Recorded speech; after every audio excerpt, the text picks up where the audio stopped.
Good evening. My name is Loretta Ferris. I'm the Deputy Vice Chancellor responsible for transformation at UCT, the University of Cape Town. And welcome to this dialogue on racism and inequality in a time of COVID-19, which is jointly hosted by the University of Cape Town and the Social Justice Agency. In our current COVID-19 context, structural racism, discrimination, inequality have been amplified both here in South Africa, but also globally. And this critical dialogue on white privilege takes place at a pivotal moment where these issues manifest in very direct ways in South Africa. And so more than ever as an academic institution, we acknowledge that we need to collectively engage.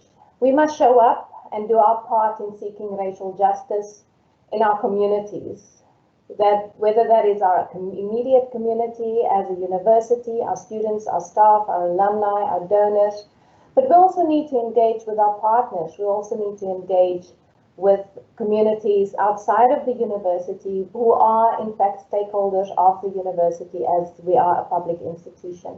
And so with that in mind, we wanted to have this critical dialogue and we wanted to have a conversation about these issues as they manifest in a COVID-19 context.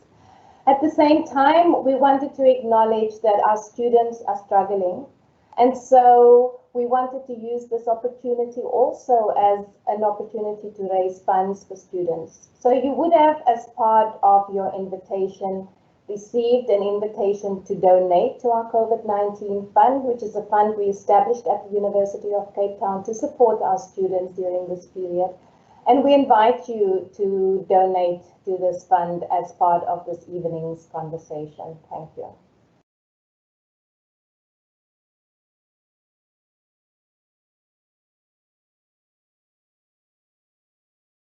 Good evening, ladies and gentlemen, and thank you to everybody who have joined us here tonight. The idea tonight is that this dialogue will serve as a catalyst to initiating uncomfortable conversations that might lead to actions that in turn will foster change in behavior towards building a fair, just, and more equal society for all, but especially for the poor and oppressed in society. So with that in mind, I will now introduce you to our panelists for this evening that will be bringing us some good information to take forward to those dialogues.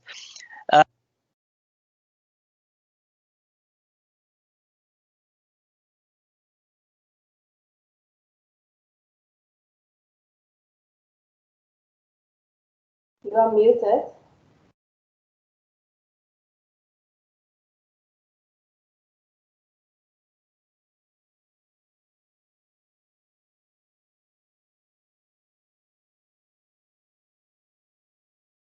I'm unmuted now. Can you hear me now?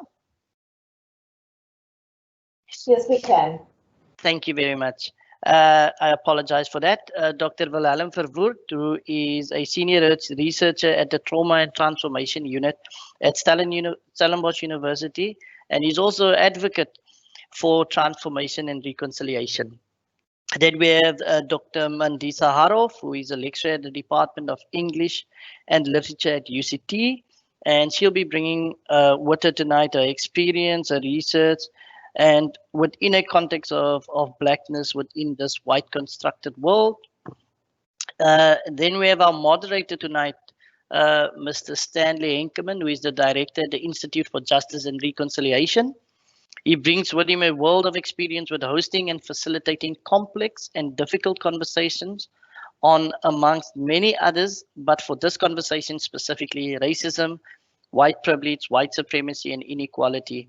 He is known for facilitating both local and international dialogues for and in collaboration with various organizations. And our keynote speaker is Dr. Robin di Angelo from Seattle, USA. Dr. di Angelo is the author of the book White Fragility. White fragility is a term that she coined and have developed over many years of racial education. She is a well-known facilitator and author on issues related to racism, white privilege, white supremacy, and inequality. Her book has been on the New York Times bestsellers top 10 list for more than 2 years now, and is the top-selling book worldwide on issues related to racial education. And she's a breath of fresh air amongst the white communities that we have to deal with on a daily basis. So with that is our panel, and I will hand over to Mr. Stanley Henkeman, who will be our moderator for the rest of the evening. Sit back and enjoy. Thank you very much, Edwin, and good evening, everybody. It is my absolute privilege to do something that I've always wanted to do since a young boy, to be the traffic cop, to direct traffic. And so that's going to be my big attempt tonight to ensure that we have a good dialogue, that we enjoy the insights from our panelists, and also that we give our audience later in the evening an opportunity to pose questions. So this dialogue is on white privilege, and it's a critical dialogue on racism and inequality, and particularly in a time of COVID-19. And the structure of this evening will be fairly simple. So after I have kind of set the stage, we will have our first remarks from Dr. Robin di Angelo. There will be responses from Wilhelm Verwoerd and Mandisa in that order. After that, I will engage the panel in discussion on some of the issues that emerged from what they shared. And then later in the evening, we will create an opportunity for audience members to ask questions. And let me just say at this point that all questions will be captured and it will be noted. But you would understand that we cannot answer every question. We cannot have every question posed. And so what our background people will do is to try and cluster the questions so that questions that belong together can be asked at the same time. But if your question is not answered, don't be alarmed and don't be distressed, because this is the beginning of many more conversations on this matter. And so, as I said, your questions will be noted and captured, and there will be follow-up sessions organized by the University of Cape Town. So having said that, I now want to hand over the platform to our honored guest, Dr. di Angelo. Would you please address us now?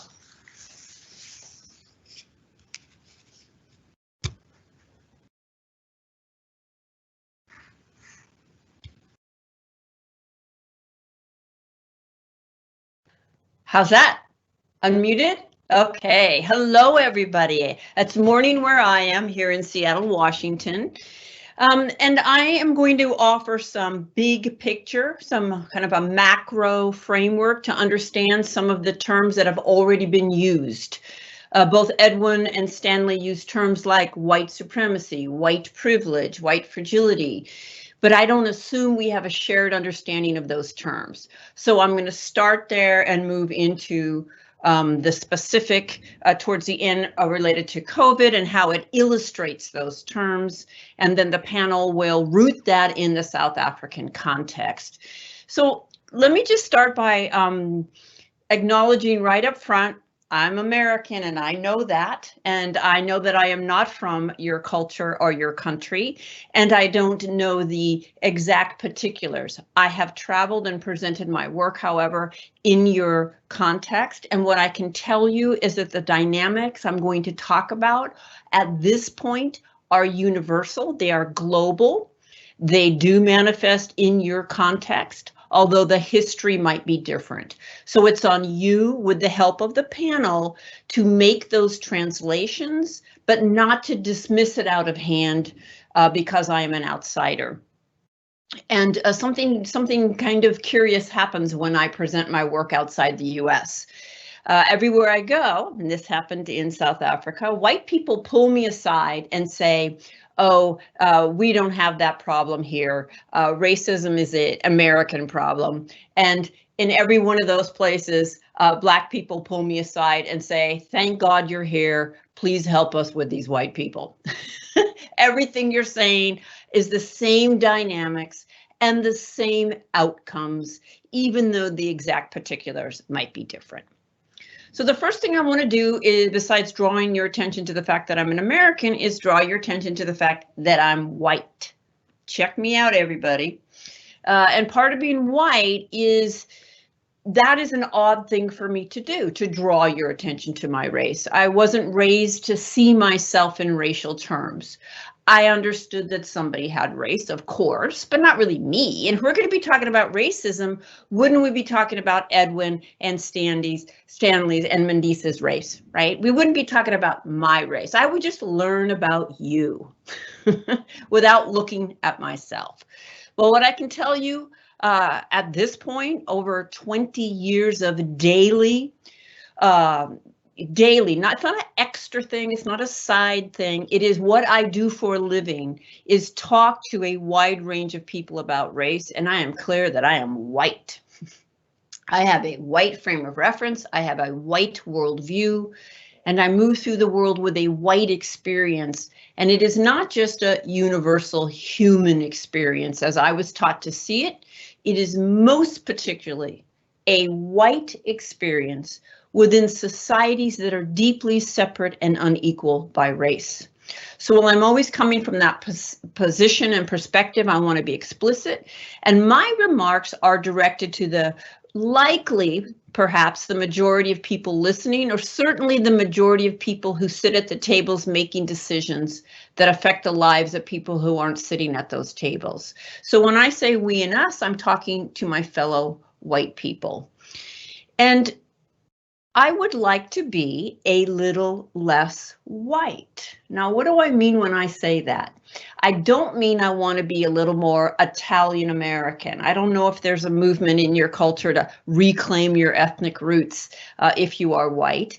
For me to be a little less white means, to put it bluntly, to be a little less racially oppressive, a little less racially ignorant, a little less racially arrogant in my ignorance, and a little more curious and humble and open. Okay, so let's go over some definitions, because so often when we have these conversations, we are coming from different frameworks, and so we end up like this, right? So systemic racism is what we're talking about when we say racism. And all people have racial bias. All people have racial bias.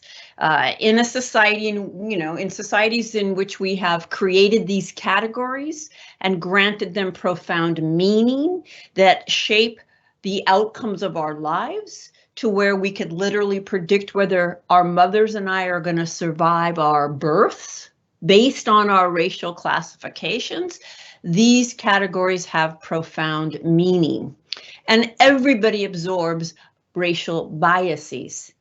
But when you take one group's racial bias and you back it with legal authority and institutional control, you transform it into a system that becomes infused and embedded across the entire society. It's not dependent on any individual's agreement, belief in, or intentions. It's just the default of the society, and the society will continue to produce advantage for those whose bias is backed with power and disadvantage for those whose is not.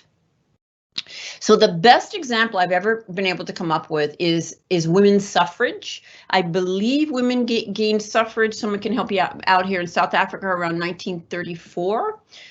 We gained suffrage in the US in 1920. And suffrage is the right to vote. And there was only one possible way that we could be granted our civil rights, and that was for men to grant it to us. We couldn't grant it to ourselves. We could be prejudiced against men. We could discriminate against a man in a one-on-one interaction, but women as a group couldn't literally grant themselves their own civil rights, and they also couldn't take away men's civil rights. But men as a group could and did deny the entire collective of women their civil rights. That is such a profound difference when one group's collective bias is backed with power. And we have to acknowledge that difference. When we use these terms interchangeably, we trivialize that. So notice that, of course, women were involved in the activism to gain the right to vote, but only men could grant it to them. That means there were men allies, there were men on board who worked to give women their right to vote.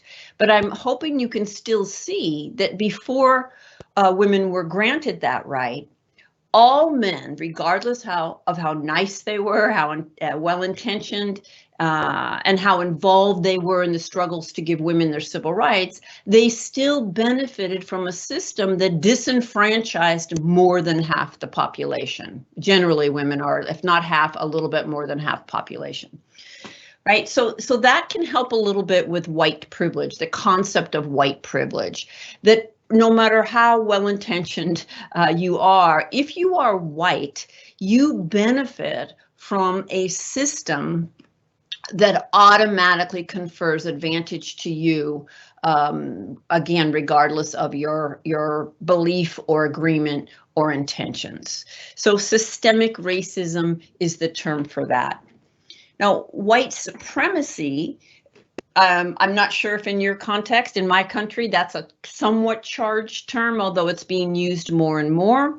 I was taught to think about it as people who would wear white hoods, but it includes those people, but it's also a highly descriptive sociological term for the societies we live in, a society that elevates white people as the norm for a human, as the ideal humanity.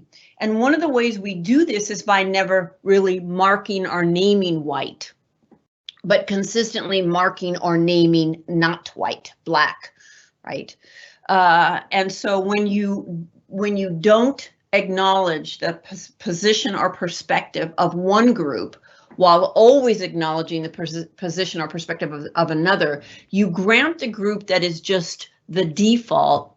You grant them objectivity, individuality, and the ability to just speak for everybody. And the example I often use is contrasting two filmmakers. You have, say, Mike Lee, who is a filmmaker who just makes powerful films about the human condition, and Spike Lee, who's a black filmmaker who makes films about black issues. So what that does is always mark Spike Lee as biased, as limited, as a special interest. And of course, Mike Lee, as a white man, just speaks for all of humanity, right?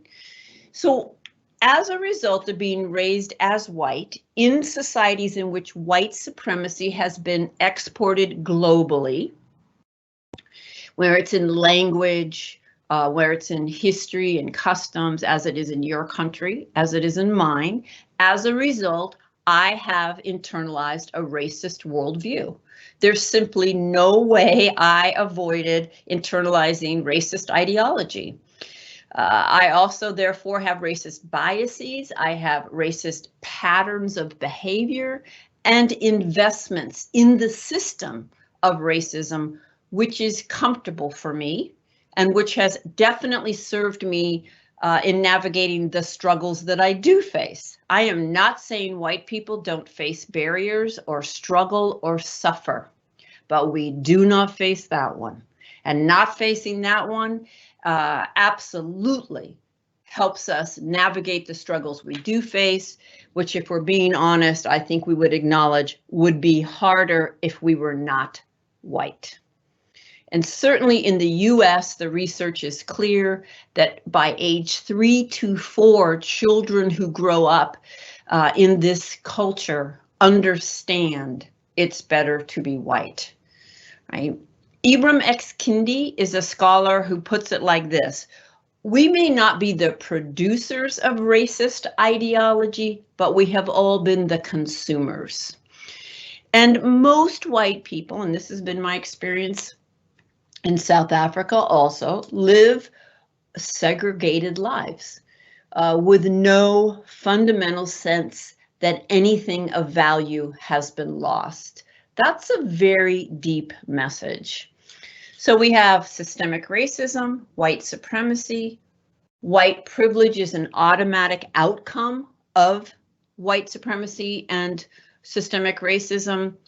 And then white fragility is a concept that I added that surfaces whenever any of that is acknowledged or questioned. So let me put it like this.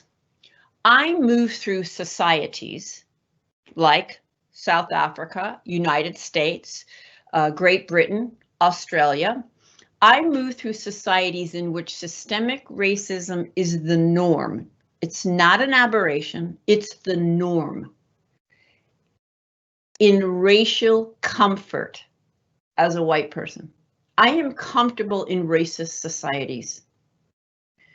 And so that comfort is something that I have come to feel entitled to.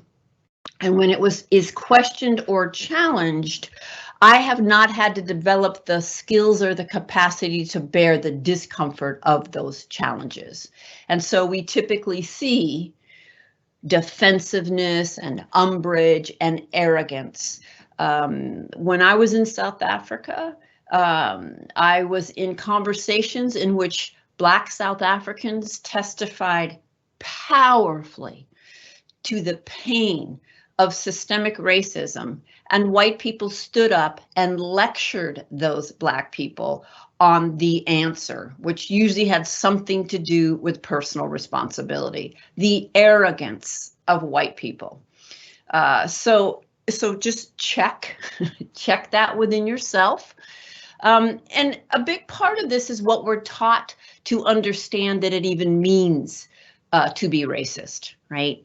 So we are not taught to understand systemic racism for the most part, and we have reduced the idea of what it means to be racist to a very simple, simplistic idea, which is an individual who consciously doesn't like people based on race and is intentionally mean to them. And I don't know that you could have come up with a more effective way to protect systemic racism than that definition, because it exempts virtually all white people from the society they live in and from the socialization they receive by living in those societies. And it's probably the root of most defensiveness. Because if it has to be conscious and intentional, then it has nothing to do with me. Because I can assure you I have perpetrated racism across my life and in my relationships across race, and not one moment of that was conscious or intentional.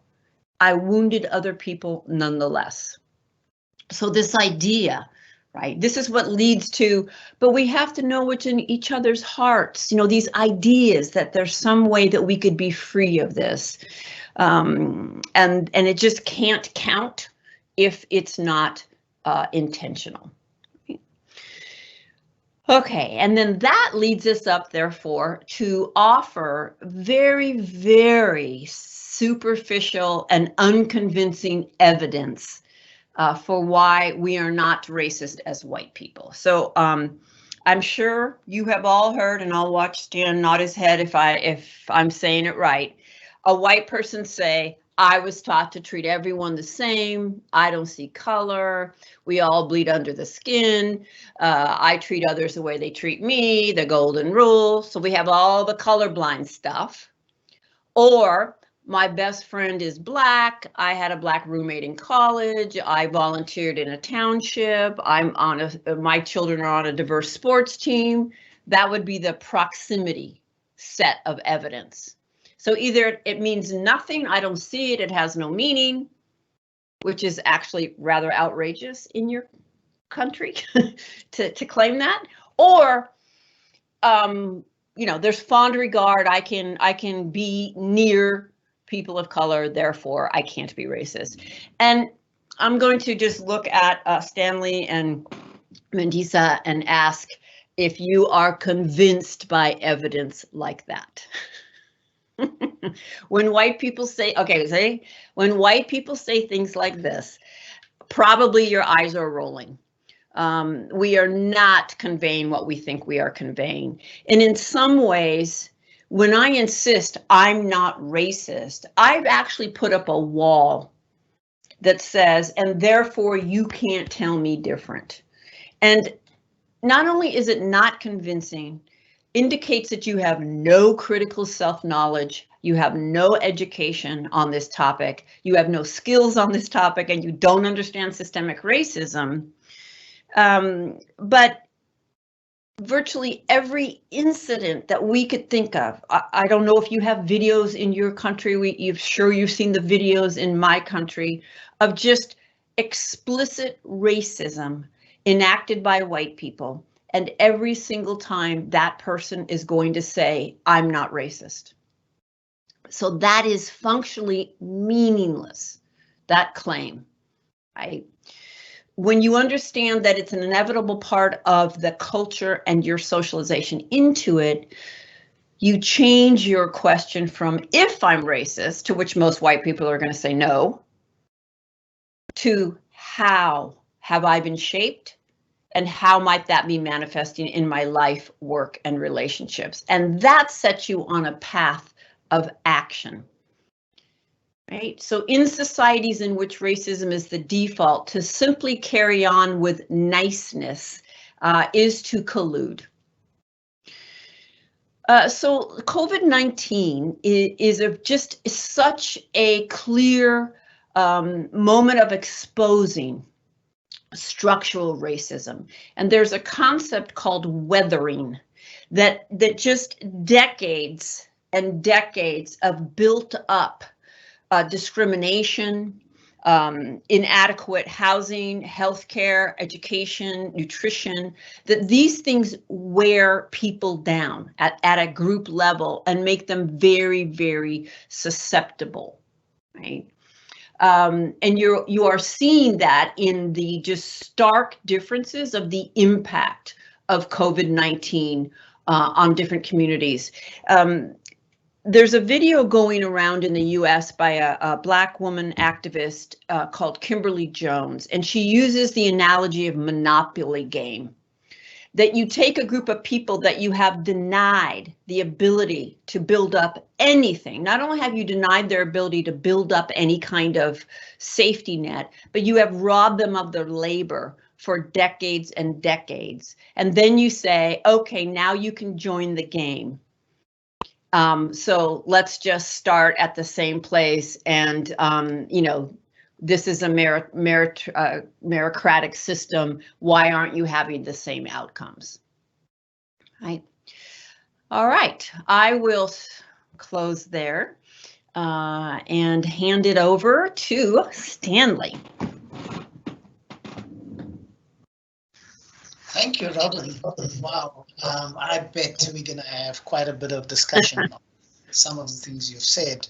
Part of being a traffic cop is that you need to realize it's about the traffic and not about you. So I'm going to resist the temptation to comment at this point, but I would like to invite Wilhelm Verwoerd to respond and share some of his thoughts. Thank you very much. Thank you, Stanley. Thank you, everybody who's listening, and to the fellow panelists. Let me just start by saying that I agree with Robin and with many others who have said that during COVID-19 we see historical inequalities being unmasked in ways that perhaps we haven't seen before in South Africa. And I mean, during lockdown, I've been surrounded by the educational impact. You know, my wife is trying to teach mathematics to young people in the townships, and just the stark contrast between the access that young people have to data, to internet, to homes where they can study, to food, to sleeping arrangement, and you contrast that with a typical white middle-class person who a young person who's at home with his own room or her own room, with access to wireless, with access to data, to parents who've had education that's been given to them by the state, just layer upon layer of how the historical inequalities around education is now very visibly impacting on young people's lives. And now with the closing of public schools again, we just see how that history is being worsened. So it's very clear that the inequalities are being exposed. What is not clear, and this is for me very disturbing, what is not clear is that whether this exposure of inequality is actually contributing to the transition, to the translation into some kind of commitment to social justice. So I think there's a symbol that has come up already, but what I will do in my talk is really I want to just focus on what I see as the main challenge to grapple with what almost appears to be a kind of increasing racism that we see around the COVID-19 impact, and a kind of almost like also a strengthening of a kind of a white savior culture that, you know, the white people are coming to help the people who don't have food. So this kind of charity culture that actually becomes a strengthening of a sort of false sense of superiority. So my sense is that one of our challenges is to do more root work in the South African context, wortelwerk in Afrikaans. And by that I mean two things. The one is that we need to do much more to cultivate an historical awareness of where our inequalities come from. It's astonishing, the lack of historical awareness, especially amongst white South Africans, and that is something that I think we urgently need to work with. So that's the first kind of uprooting, making visible the deep historical roots of whiteness, of white privilege, of the inequalities that have become so racialized. And then secondly, the kind of root work we need to do is to cultivate the capacities to work creatively with that very uncomfortable historical awareness. So let me start with the historical awareness root work. And I think there's an image that should be on your screen, which has actually been pointed out to me recently by Dr Mandisa on YouTube. And this is an image, I think it's on screen now, of the Order of St. Michael and St. George, which, believe it or not, is still one of the highest honors awarded by the Queen to diplomats and ambassadors for distinguished service. Now, this has become part of the Black Lives Matter movement, protesting against this, and I wasn't aware of this image, but what it does is, I think it provides us in South Africa with a kind of framing, an international framing, like somebody says, you know, it's George Floyd on a global scale. And that's what Black Lives Matter people are saying, is that this image of the angel, St. Michael, as a white person, standing with his feet, with his both feet actually on a black figure, which is supposed to be the devil, is so reminiscent of what has happened to George Floyd, amongst many others. So it becomes this symbol, and I think what is so disturbing about this symbol is actually that this is closed in religious language. So this is the Order of St. Michael, Archangel Michael. It's very much part of this kind of European Christianity that turned not only angels into white figures, it turned Jesus into a white figure, it turned God into a white figure, and it turned people with darker skins into representations of what was seen to be evil, bad, wicked, and that became the devil. And it's just astonishing as a kind of hiding of history.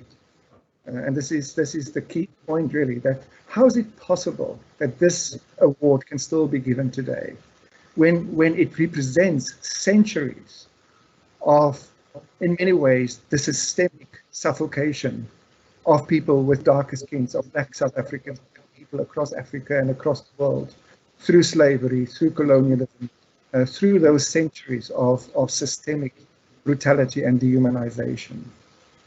And the fact that this is still being used as an award within the broader, let's say, British world or English-speaking world is a very disturbing sign of how we can hide from the brutality of that history. So that's the religious roots of white supremacy, of whiteness, the hiding away of the brutality that accompanies that whiteness, I think, is for me coming through in this image. And then in a South African sense, and this is me speaking from a sort of Afrikaner white background, where the plot thickens in South Africa is that this image of colonial brutality has been changed in the way that the person lying on the ground would be a Boer woman or a child, and the images would be the images of the Anglo-Boer War. And just that language, the South African War, which became the Anglo-Boer War, is how we were able then to hide what we as white Afrikaners were doing to follow the example of Britain, and actually what we then did to black South Africans. But in our own history and in our own remembrance, we've hidden the impact of the Anglo-Boer War on black South Africans. We've hidden the socio-economic consequences of what we call the Union of South Africa, because we have in 1913 the Land Act.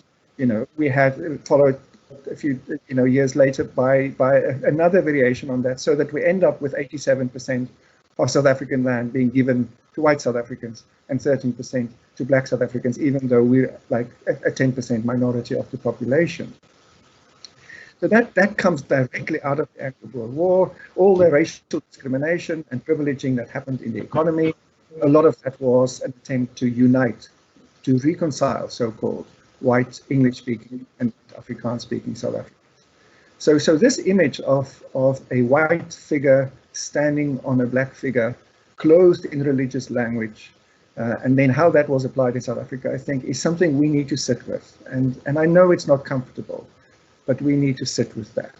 And we need to sit with how this reality of us standing on the necks of, systemically, on the necks of fellow black South Africans, how that then continued during the apartheid system. Which brings me to the second image. So if we can just call up the second slide, which is a continuation of this theme, and this is a painting from the early 1960s by Ron Harrison. It's called The Black Christ. The figure on the cross is not a white Jesus, even though I grew up with Jesus as a member of the Dutch Reformed Church. It's Albert Luthuli, Chief Albert Luthuli. He was president of the ANC in the 60s, the first Nobel Peace Prize winner in South Africa. And he's being represented as a representative of South Africans, people of color in South Africa, who basically were being crucified by the system of apartheid. And just as an aside, I mean, I don't know if people in the audience are familiar with this, but to me, it's something that we didn't grow up with in the Reformed tradition. And this is that crucifixion was actually a form of suffocation. Like, people died out of suffocation. I mean, my wife, who's from a Catholic background, that's the way they were always taught. Jesus died because he suffocated. Now, if you make the connection between crucifixion and suffocation, we're back at that image of George Floyd and St. Michael. Systemic suffocation. What complicates it for us as white South Africans, and definitely for me, is that the figure holding the spear, the centurion, is a political figure. Behind him is another political figure, and that's H.F. Verwoerd. Now, H.F. Verwoerd happens to be my grandfather, which makes this political image very personal, very visceral. But what is very clear to me, and as I grapple with this image, I'm very clear that he's not the only person holding that spear. And I think this is where we can sometimes go wrong, and I can see why he becomes the personification of the apartheid system. But the length of that spear points for me towards the systemic nature of the system. And perhaps one of the weaknesses of this image is that the spear suggests explicit political violence. I mean, it's a political figure in a kind of a soldier uniform Albert Luthuli is a political figure. What we do not have represented in that image, and this is part of the crucifixion, is what is called the slow violence of the systemic socioeconomic discrimination against fellow South Africans. And when it comes to that, then clearly the people holding that spear are also people in the legal community, people in the business community, people in churches, so many institutions in our society, in the media, education, that contributed to the system of segregation and apartheid. What is also not in that image, and this is again the theme of the hidden history, and this is definitely an issue that I think applies to today, is that we do not see the beneficiaries of this image. And I'm thinking of younger South Africans, perhaps people born after 94, my children's generation, but I'm also thinking of people who might not have politically supported Verwoerd and the National Party in the 60s and 70s, but who were very clearly economic beneficiaries of that system in terms of access to land, access to the ability to accumulate wealth, to get good education, to get so many opportunities that Black South Africans and people of color didn't get. So the theme of beneficiaries of systemic suffocation, and how our children as young white South Africans still have more breathing space. They still have more opportunities than so many South Africans of color. But that for me is one of the images of this, one of the messages of this image. And I think we need to grapple with that. If we want to have a conversation around Black Lives Matter in South Africa today, I find that we cannot have that conversation in constructive ways unless we face those deep historical roots.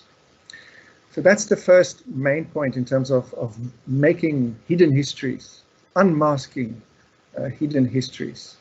The second point that I just want to focus on briefly, and this is something that I think is often a bit neglected in our conversations around white privilege. And I know it's a very strong theme in Robin's work, where the identification of white fragility is just one part of the process. The second part is, how do we cultivate white stamina?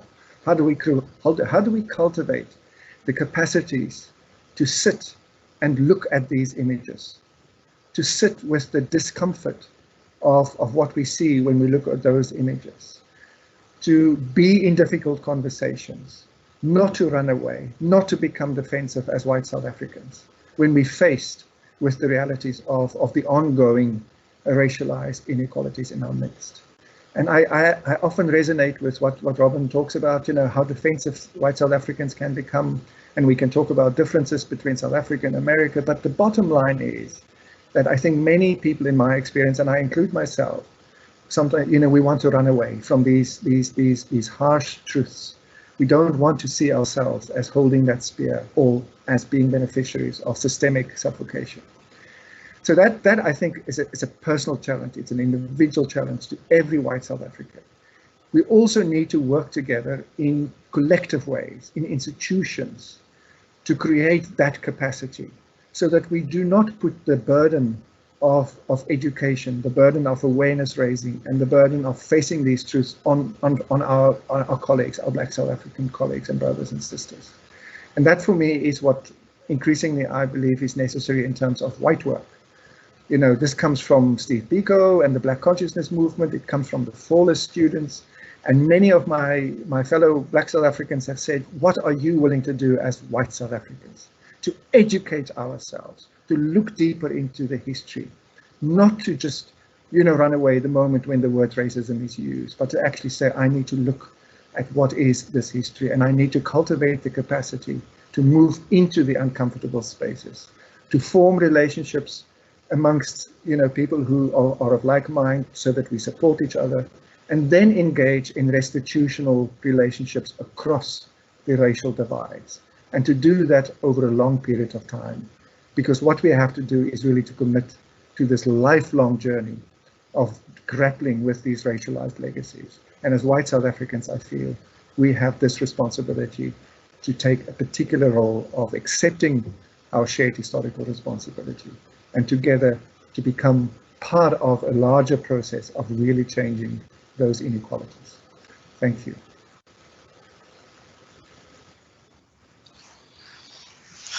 Wow, taking a deep breath, folks. You know, I think that there's a lot for us to think about, and so thank you very much, Wilhelm, for sharing your thoughts with us. I now have the pleasure of handing to Mandisa to share her thoughts with us.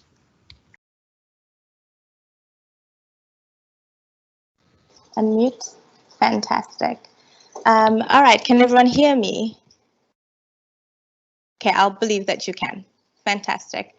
Okay, so I would like to start by first setting the scene, you know, just on the backdrop of what Robin said, the term, you know, racism as the default of society, and just to build on what Wilhelm said about the religious, political, social backdrop that we need to consider when we talk about racism, and to kind of remove it from individual participants, right? So I'm going to pull a quote from Calvin Warren, which kind of sets where I'm grounding the conversation, is that when our current notions of racism, our current notions around ideas of blackness and whiteness, or even freedom, right, reduce anti-blackness, which is the term that I would like to use, to social, political, and legal understandings, and then we miss the ontological function of anti-blackness. And by that, just to zoom back, is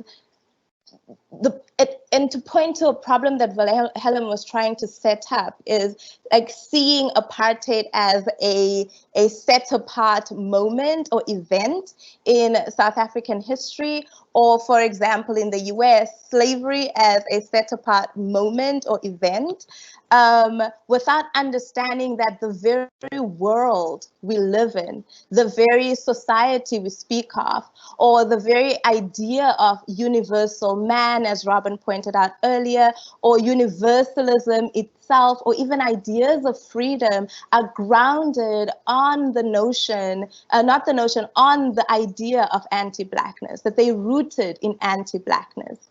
And so to begin to think about what to do with white privilege, we also need to ask a different question. White privilege is not white privilege outside of the idea of Black abjection, of the Black as abject, of the Black as animality, of the Black as being outside of the human or excluded, or whatever it is that we want to, whatever it is that we name. And ultimately, white privilege, whiteness comes into existence by instituting an idea, a philosophical idea, a worlding, a universal movement, a global existence grounded in anti-blackness. So then this manifests in the societies we build, the way we build the world, the political, economic, judicial, political scheme of the world is grounded in this idea of anti-blackness. And we've seen, be it from the Haitian Revolution to the ending of slavery in the United States, we have the prison system now. So these things kind of continue. There are these afterlives, these continued rehearsals. So the term ending is not necessarily mean an end. It doesn't signal an end, but it speaks to what I'm trying to get at, which is we have these revolutionary moments, we have these shifts in history. We have the end of colonialism in South Africa, marked by the end of the Anglo-Boer War, right? And we come into the Union of South Africa, what Wilhelm was trying to speak to earlier. And then in 1949, we have a new moment, a new historical era, which is apartheid. But that also ends in 1990 with the release of Nelson Mandela. And we've got this interregnum period, and then we begin a new era, which is the post-apartheid period.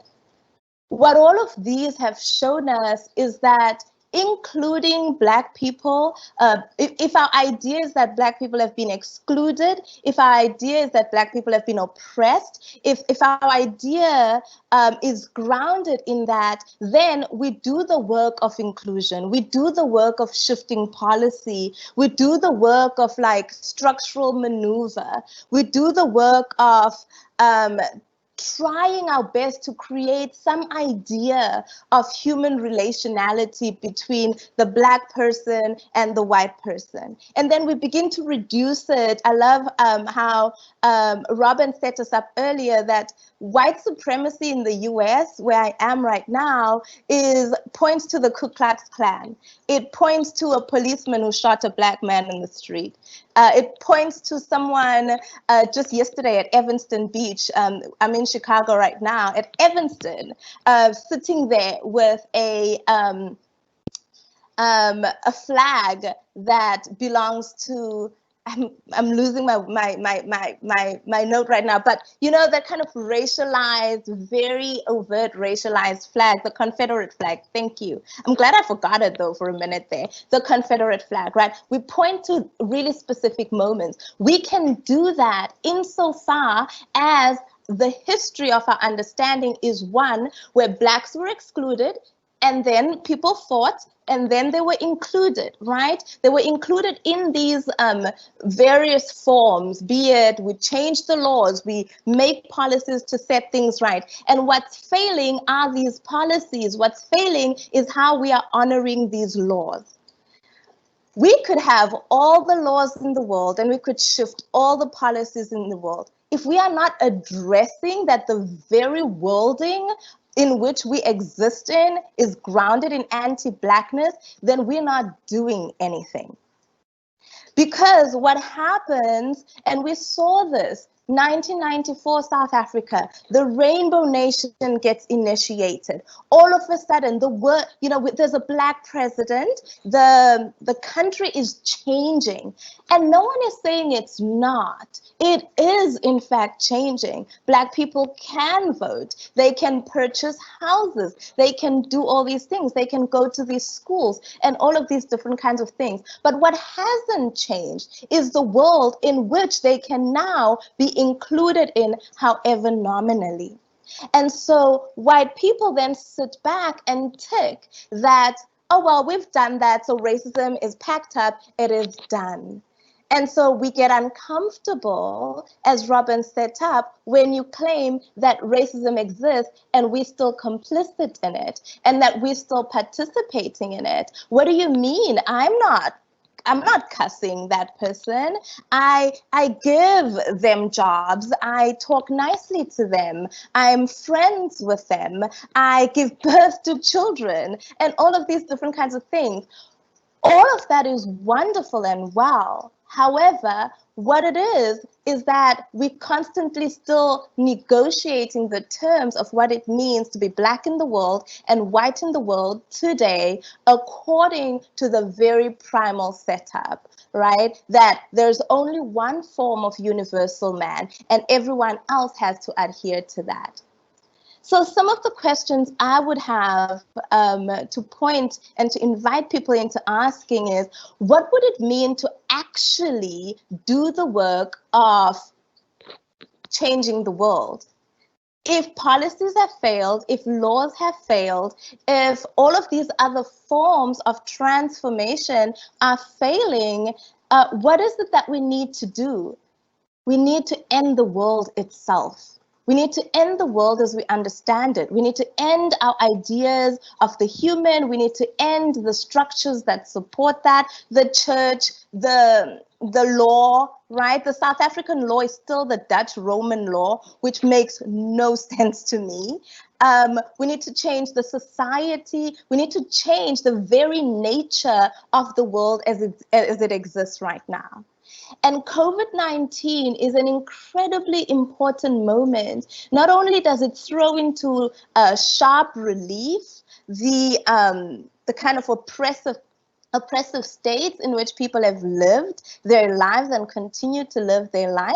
Not only does it throw into sharp relief the afterlife of slavery, the afterlife of racism in South Africa, but the very fact of anti-Blackness, it throws all of that into sharp relief, but it also does something else. It's forcing the world to a standstill. And in forcing the world to a standstill, what's happening is that moment of discomfort that Robin was talking about. We can't exercise our free will in the ways that we are entitled to, right? And the people who are most agitated by not being able to exercise their free will are the people for whom this is different. And for a lot of us, this is not different. This is normal.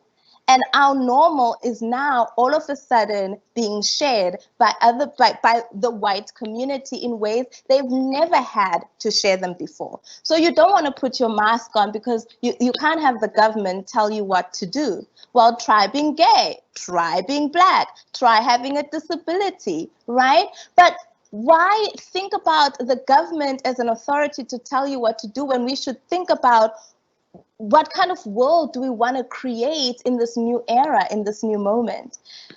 I'm getting off track. What I'm trying to say is what this COVID moment is teaching us is that the world actually can stop and needs to stop. That instead of petitioning to return to the order of things as they were before, we need to begin to revise altogether what the system of the world needs to be moving forward. And the people who are at the back, who have suffered the most from the world as it has been structured in all of these forms are Black bodies and George Floyd, Breonna Taylor, and the many other names that one could name.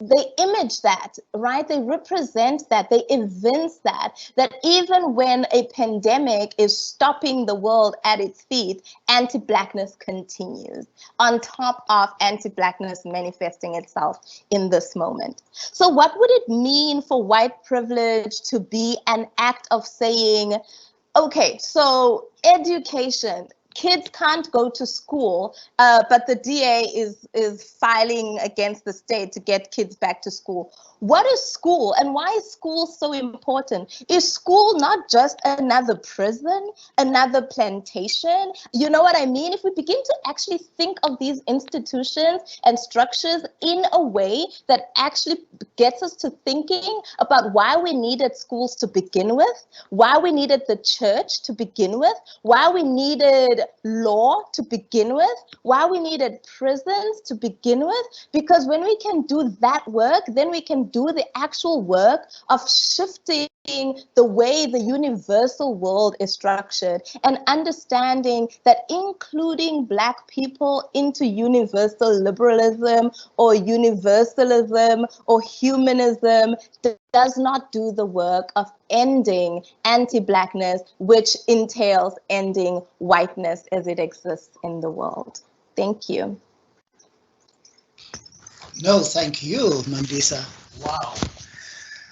So, friends, we've really had a feast of excellent contributions, and I'd like to just at this point acknowledge the contributions that you've made, Robin, Wilhelm, and Mandisa. Thank you so much. And there's just so much that one can talk about. But what I'm going to do is maybe just highlight some things, and I'd like us to, so I might bring up something from one person's contribution, but I'd like this to be a conversation amongst all of us on that particular thing. So let me start with you, Robin. And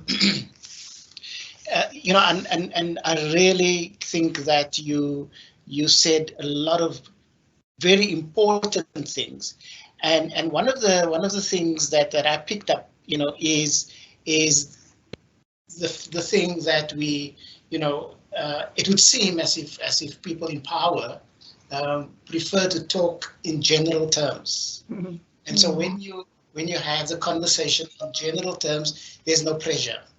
It's a convenient conversation. The minute you become specific, and tonight's topic is one of those where, you know, it kind of is very specific, it speaks to something particular, then it becomes inconvenient. And you know, I also liked your reference to being a little less white and what that means for you. And the thought struck me that actually, maybe that's the antidote to white supremacy. You know? Supremacy is being more, and being a little less white, you know, kind of seems like the antidote. You know, and the important thing that I would like to just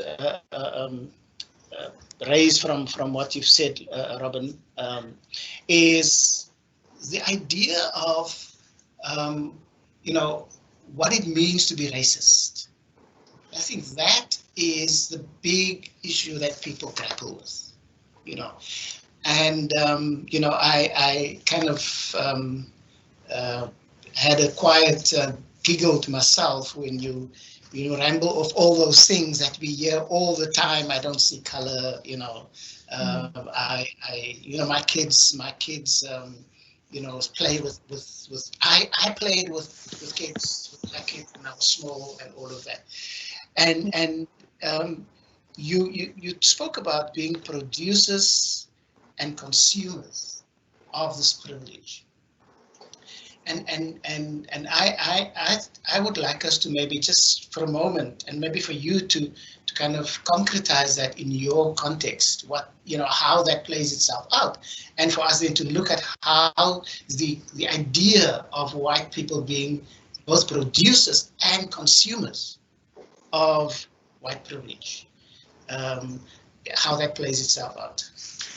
All right, well, thank you. You gave me a lot there.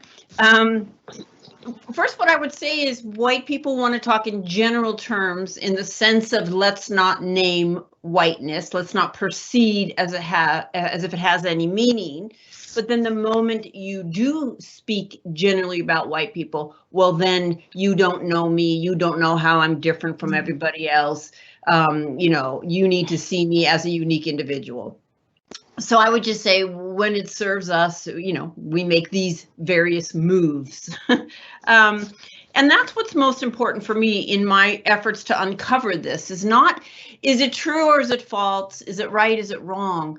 But how does it function? How does it function not to want to talk in general terms in this sense, but only in this sense? Does that uphold the status quo of racism, or does it challenge it? Right. So, you know, I was quoting Ibram Kendi, who says, we may not be the producers of racist ideology. And I think he's trying to say, hey, you know, I'm not saying you created the system of racism. I'm not saying you created the system of enslavement. But we've all still consumed the ideas.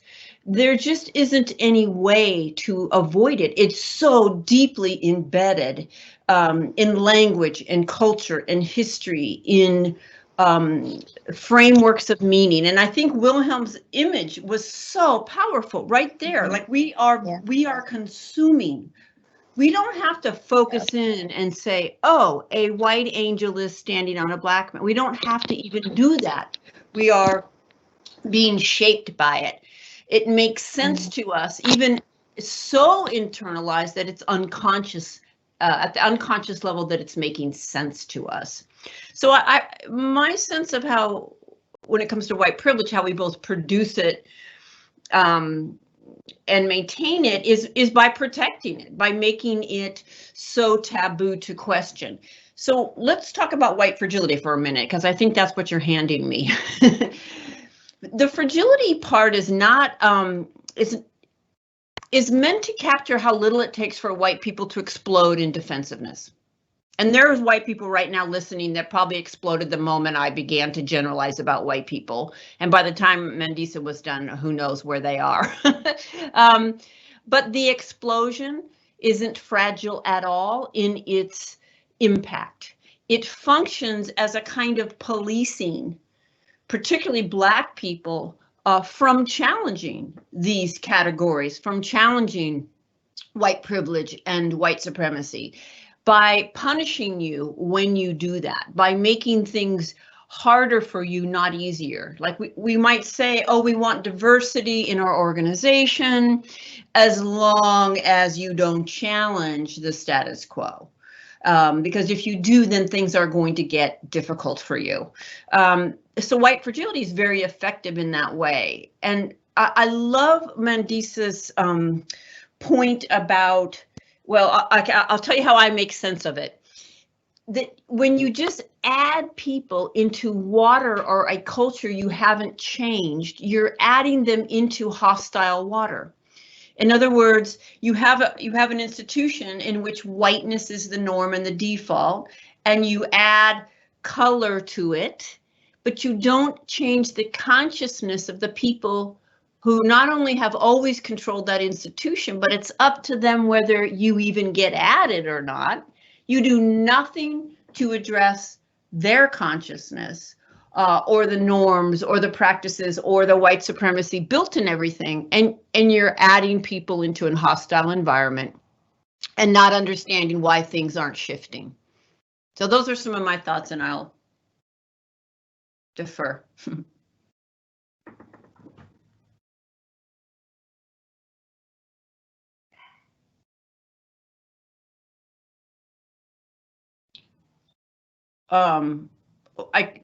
The one thing I don't see anybody jumping in. Oh, you're on mute. You're on mute. You're still on mute. There we go. I'm just trying to ask whether Mandisa and Wilhelm have anything to add to what Robin has just said.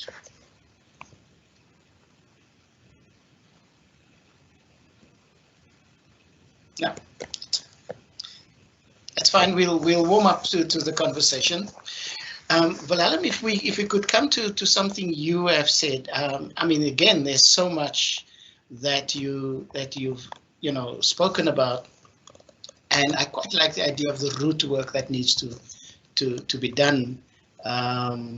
Making sure that we cultivate the historical awareness of these things that we're talking about.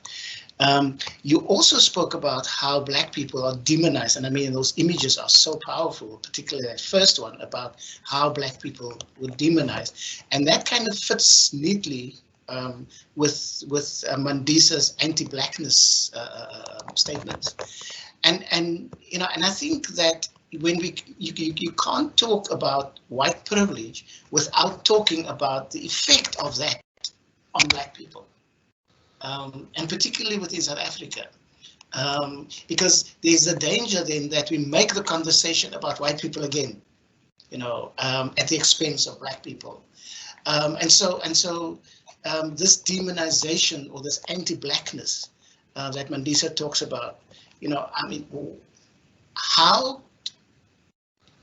do we help our fellow South Africans, and particularly our white South Africans, to understand, that by denying the concept and the idea and the reality of white privilege, you're actually causing further pain and deepening the trauma of Black people?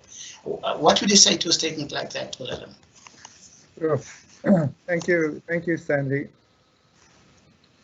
I mean, let me just say initially, I mean, what is perhaps even more troubling to me is what the Kairos document used to be called the church theology, So it's not the explicit demonization. That image is very explicit. It's in your face. And I think what COVID-19 has shown is the shadow side of the more subtle kinds of superiority that we sit with, and in the white sort of faith community context where I spend quite a bit of time, it comes out as charity. So people will become quite indignant when you say I'm anti-Black, because I'm giving food. We're organizing. We're helping the hunger. People are involved in missionary activities, and upliftment is the language that is used.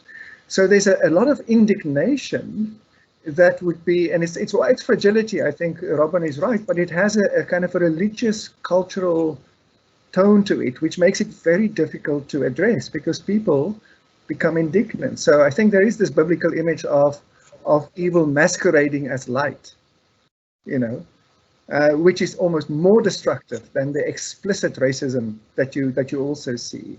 And I mean, Biko's comments about white liberals, you know, and I know that Robin does a lot of work in so-called progressive circles, because sometimes that can be more damaging, as I know from in terms of the black experience, that the feedback I'm getting, that people would almost prefer the racist Afrikaner boer to the typical white English liberal who is very friendly and very smiley, but you actually don't know where you stand, and you don't really get to the roots of the kind of culture of superiority.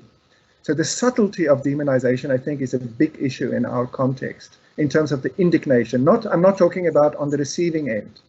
I'm talking about from the white perspective, people thinking that we are not identifying with, say, the Verwoerd figure with the spear. I mean, we're not doing that. I mean, we are helping, or we're not identifying with St. Michael. You know, we are the good people doing upliftment work. So we really need to do that uprooting.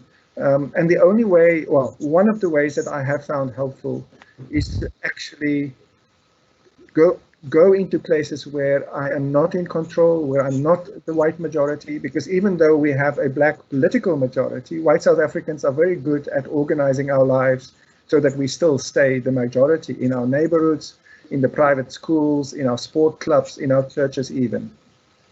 So to move out of that comfort zone and to move into spaces physically, not just intellectually, physically, to go into spaces where you are not in control and where you're exposed to realities that you wouldn't be exposed to within your white bubble. That's the only way. And then the last comment that I just want to make is that, please, I mean, in South Africa, what has now become very common is that people focus on the shortcomings of the current government. And there are many shortcomings. But when I sometimes listen to the way white South Africans respond to the shortcomings of our current government, our current regime, then it's almost like, you know, this is a convenience now for us. You know, we can focus on that instead of focusing on the continuities and how we still, despite giving up political power, we are still very much economically, and I mean, if you've seen the employment figures, the unemployment figures that have just come out, huge disproportions between white South Africans and black South Africans.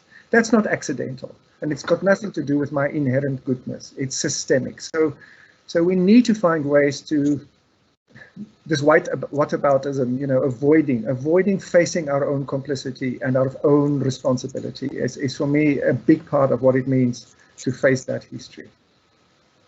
Thank you, Wilhelm. Mandisa, you have any comments on this?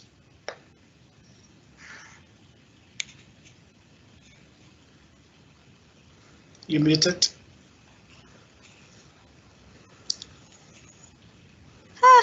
Zoom meme of the year. You're on mute.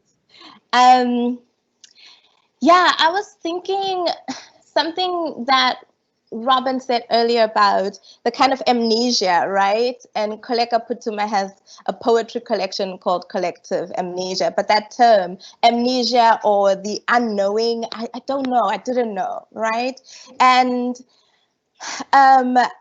I remember a moment when Oscar Pistorius, and we all know the Oscar Pistorius story, you know, the person, the paraplegic who shot Riva Steenkamp, who was his fiancée at the time, in a bathroom, and then claimed that a Black person broke in and did the killing.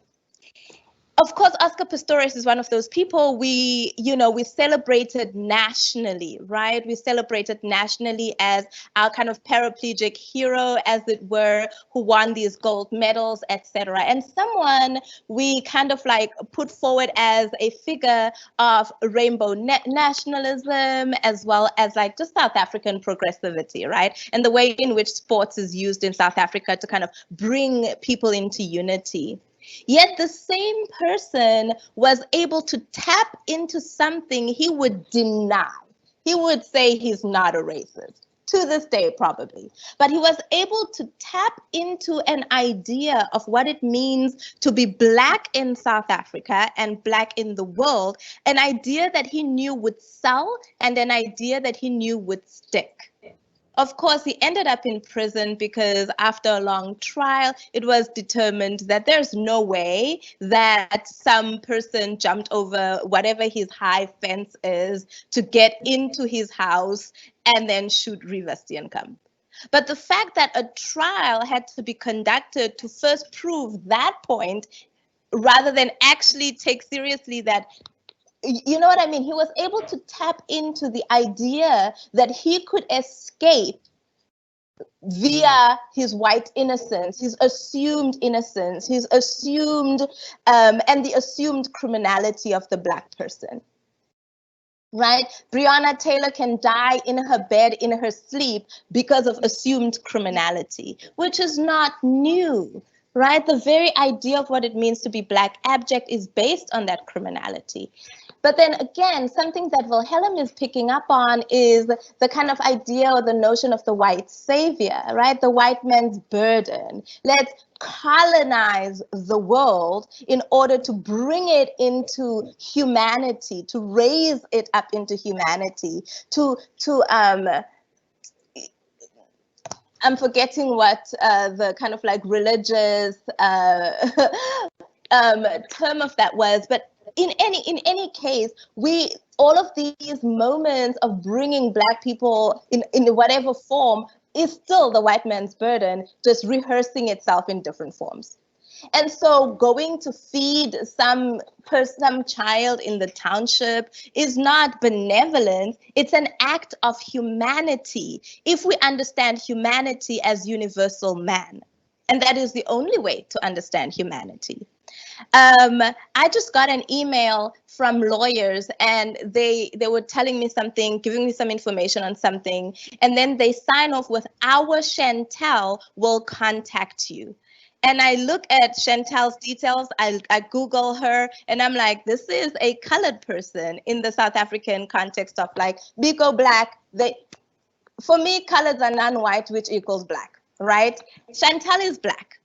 But our Chantel is an affectionate way of talking about Chantel. It's, I'm being nice. I am according Chantel humanity. I am engaging with her in a relational way. But that language is also very property-esque. Our Chantel. And to be Black in the world is to understand that there cannot be any relationality. And whatever relationality exists is a strategy to protect ourselves in a world that is constantly and violent to us. But the other violence is when even those strategies of protection, such as gaining the same rights, gaining equity, etc., are still an act of benevolence or an act of according us humanity, and are engaged as such by white people who then need us to then give them props for being so nice, for being so kind, for being so sweet, when in fact, we should never have to petition to be human. We should never have to petition to be included or considered, etc. And we're not petitioning. I don't think that we should be. But on the other side of that, to recognize, part of the recognition that I think, you know, the work of Robin Wilhelm is doing, to add to that recognition is for white people to recognize that they're constantly putting themselves in a position, be it consciously or unconsciously, where they are according Black people humanity. And if they can understand it in that way, then they'll always see their actions as violence, because that's what it is. It is anti-Black violence, always. And so what we need to arrive at is to see the work that we're doing to end the prison system, to shift the poverty equation in the world, and all of those different things as necessary work, but not necessarily work that we're doing for the sake of Black people, because there's nothing anyone can do for the sake of Black people. as long as the world exists the way that it does right now. Undoing the world relieves all of us, because whiteness is violence to both the white person as it is to the Black person. But of course, like Robin said, it's comfortable, right? It's privileging. So it's a violence that is delicious, that we love eating, that we love consuming, we bathe ourselves in. That violence for the Black person is literal violence, it's figurative violence, it's symbolic, it's all forms of violence. And so we need to end the world itself in order to begin birthing something very new for all of us that's not based on universal humanism at all.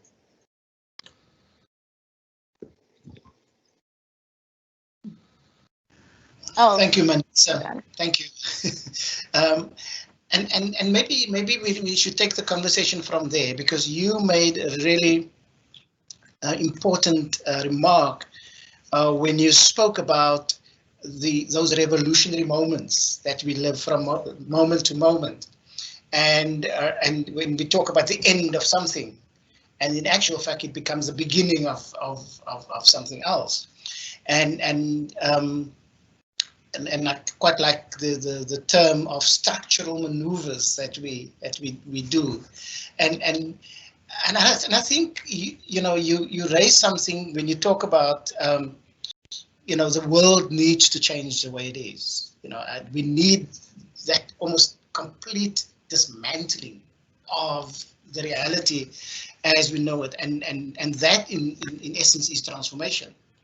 And so you are saying that the systemic reforms, moving from one set of governance to another, is not going to do it. We need that deeper transformation. It's actually quite interesting that what I hear you saying is let's get to the root of it, and again there's a link with what Wilhelm spoke about, the root, going to the root, and the root here, and please I'd like your comments, and you also Robin. It's really about undoing and working at the level of undoing the attitudes, the belief systems that actually feed these attitudes and these behaviors that we're talking about, and that's my understanding of what it means to actually go to the root of the issue. And so it's and it's a kind of almost a reset that needs to happen, and not a reform. And one of the things that you're saying, and many people have been saying, is that COVID does create that moment, that opportunity for us to recalibrate completely and press the reset button. And so I want to link that with something you said, Wilhelm, and it's something that Robin also does a lot in the work. Wilhelm, you spoke about the need to cultivate white stamina, because actually, Black people can shout as much as they want to, they can march as much as they want to, but we need to get into the heads and to the hearts of white people who actually do not want to acknowledge the privilege that they have, who get angry when we have these inconvenient conversations. And so, how do we cultivate this white stamina? And Robin, you might call it something else, but essentially you're working with the same thing when you work with white progressives. Please.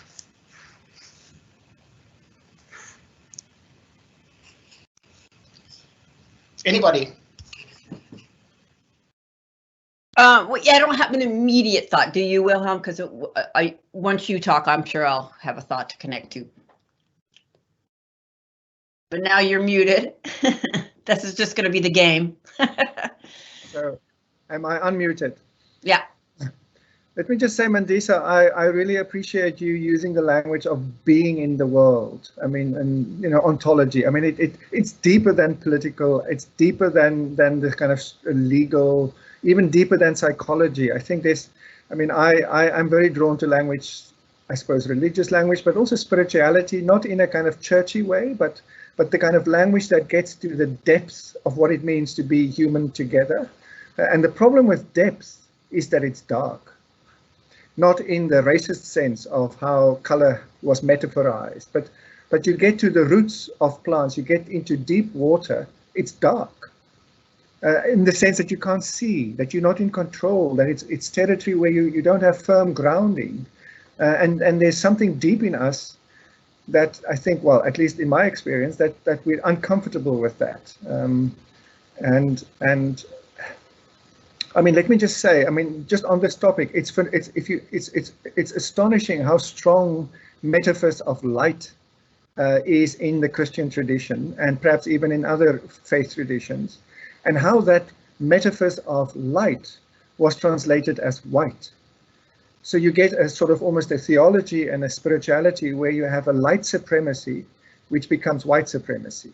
And so again, that's why the depth is so countercultural, so counter almost institutional, to say we have to go into this deeper journeying towards our full humanity and face the darkness that comes with that, the things that we're not comfortable with, especially as white South Africans.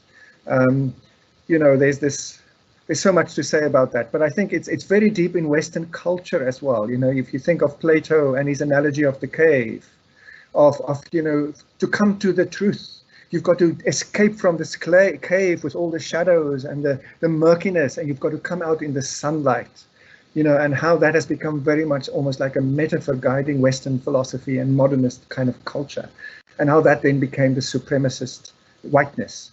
So the roots are very deep, and I think for me it's ultimately I would say a spiritual challenge. It's deeper than psychological. It's not churchy. I'm not trying to preach here, but I'm saying there needs to be a way that we can speak about that deep, the heart, the gut, the womb.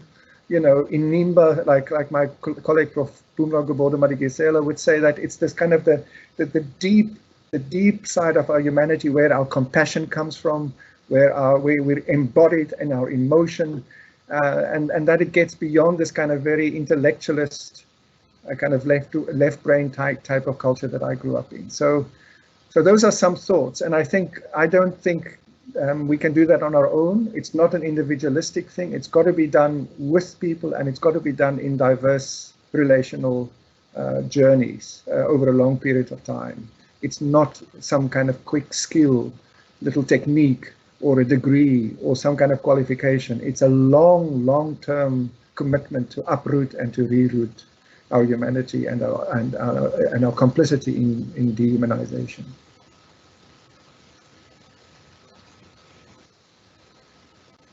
Thank you, Wilhelm. Robin, you have any thoughts? Yeah, in some ways, that's kind of the million-dollar question, right? How do white people build their capacity to withstand something that we don't want to withstand, and that we benefit in a twisted way from not withstanding? So we cannot get there from the current paradigm.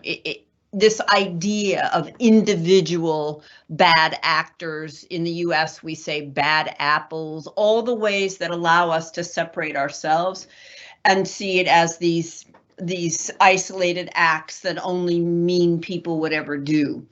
We are not ever going to build our capacity from that framework. When you understand it as a system, and that it was an inevitable that you were shaped by it, that shifts your whole orientation to looking at this.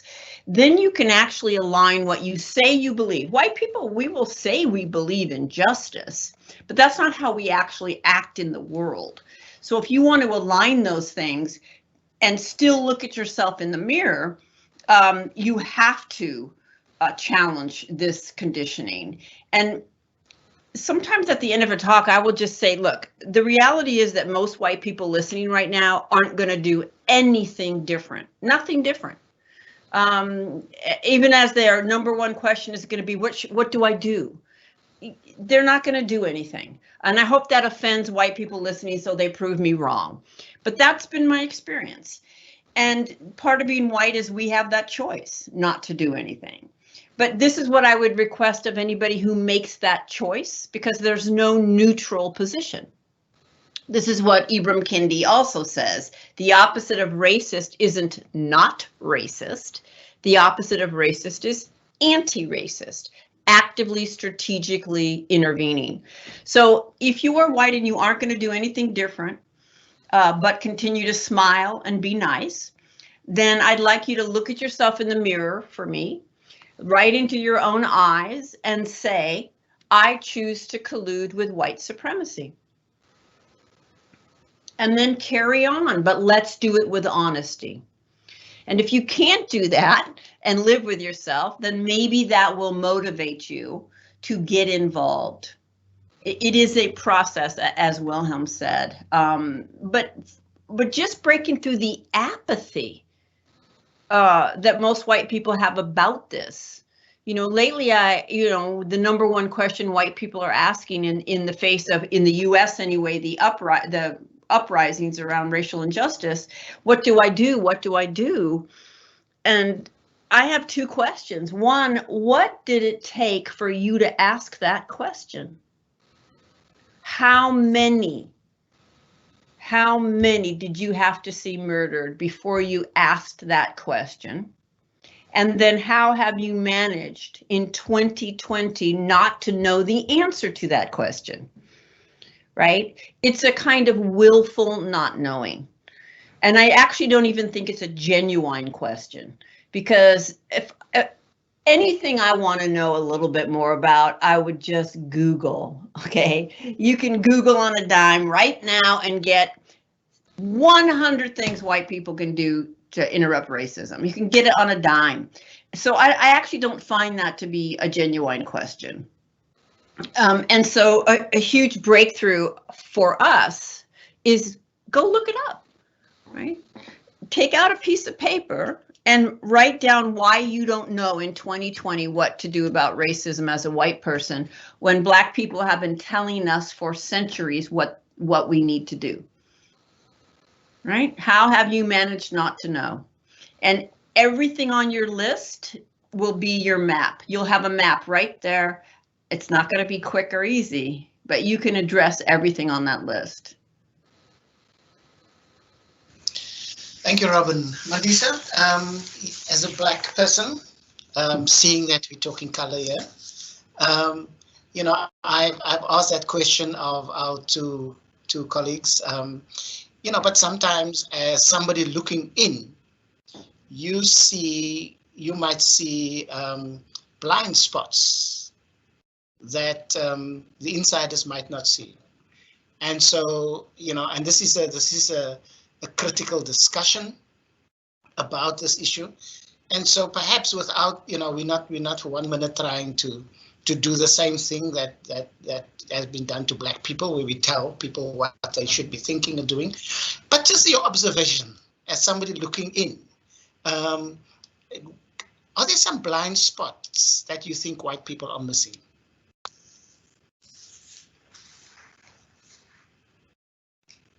You muted. Every time. Sorry. You'd think by now I've learned. I just want to say I love being Black, and I arrived at being Black at a very late stage in my life, particularly because I grew up as a Haarhoff in Somerset East in a very white small town, grew up speaking Afrikaans and all of that, and so believed myself to be something other than Black.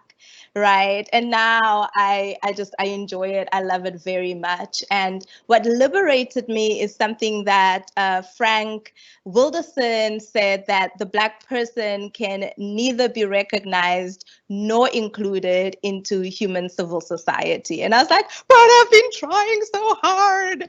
No wonder. Release myself from the exhaustion. So I absolutely love it.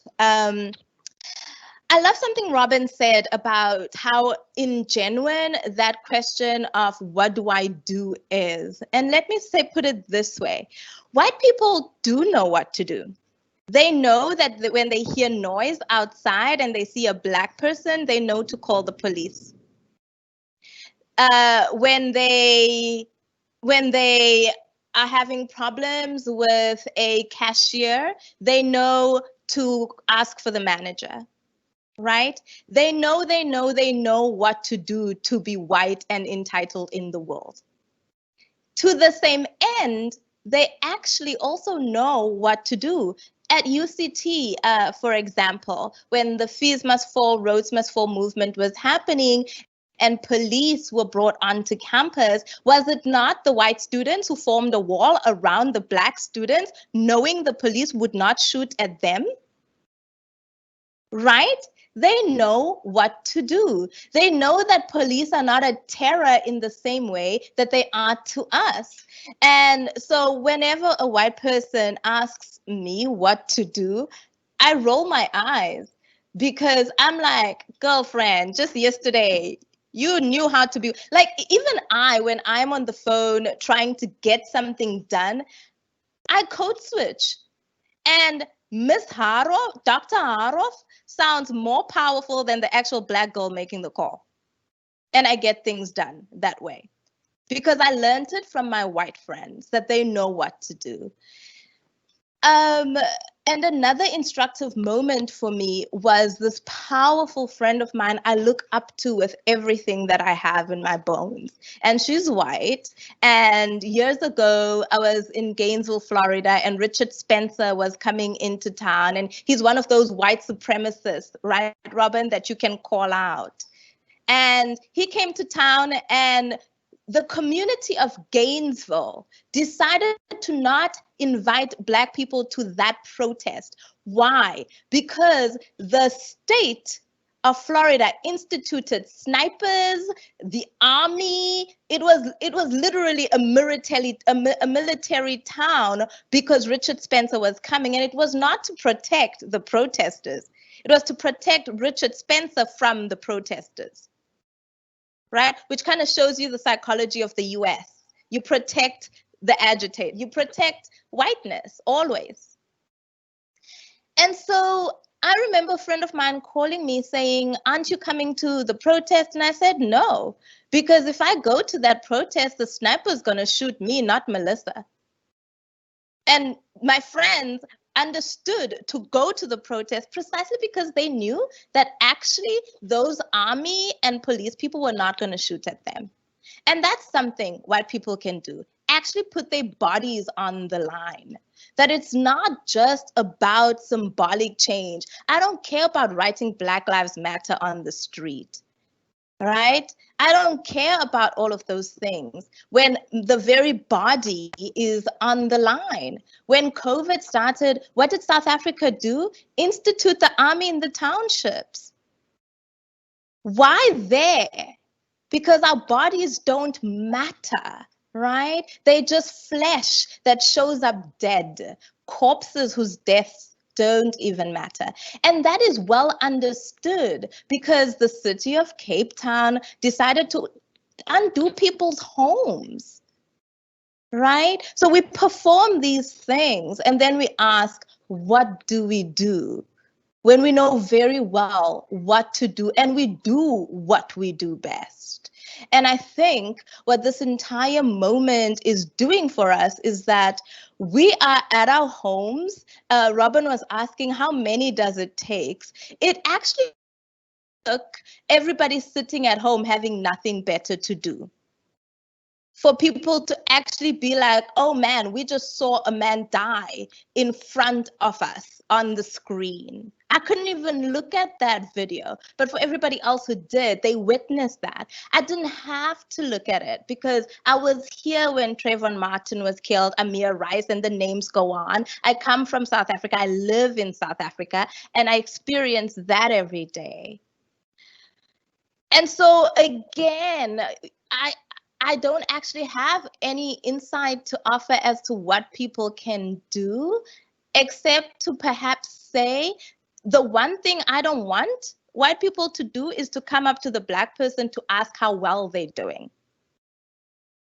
Because that's trauma too, right?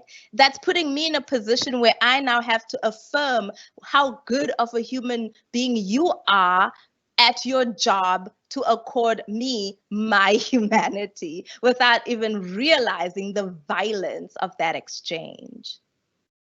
So that's the one thing I would ask, is to not do this thing of practicing how woke you are, how good you are at learning these wonderful tenets that you're being taught. And I think we should all skill ourselves. We should all arm ourselves at learning, at knowing these things. Arm is such a violent term itself. If language is violent, we should all skill ourselves at doing better, to be transformative in the world and to change the world and to acknowledge what needs to be acknowledged, as long as we understand that that too is insufficient. What it is doing is structural maneuver. It is helping us keep up with the moment as we think of a better plan. And when I say let's end the world as it is and start it anew, people get like, I mean, that's like the kind of Afro-pessimism scholarship, right? People go like, what do you mean end the world? Why end the world? And I'm like, you know, the world didn't start with colonialism. That was an end that started a new beginning in which we are in. And so that can end too. You know, colonialism, slavery, which structures the anti-Black world, was a beginning. It was an instituting of a new world that can and should be ended in order for us to begin another world. When we think of the teleology in that way, of time frame in that way, then this is not an impossible task.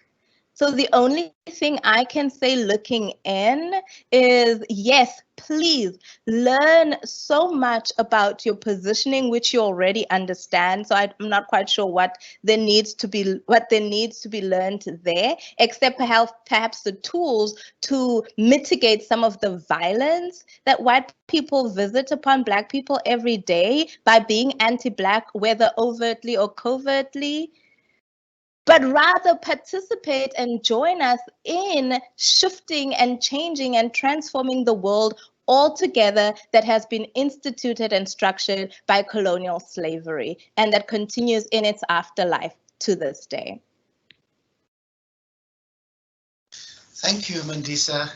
Wilhelm, do you have a comment on what has just been said, or are you okay for us to continue?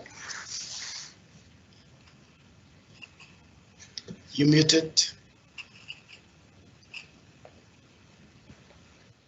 Can I just say briefly, I mean, Mandisa, I would obviously like to continue this conversation in more depth, but when I look at that image of the Black Christ, and this is something that has come up also in some of the younger white theologians that I'm also working with, and very committed, a younger generation that is encouraging me also to keep going, because there's very much an intergenerational dynamic in white South Africa, at least I suspect in the States as well, that I think that Black people are still paying the price for because of these intergenerational loyalties, you know, that we're not willing to really question and really face the evil of what our parents and grandparents are responsible for.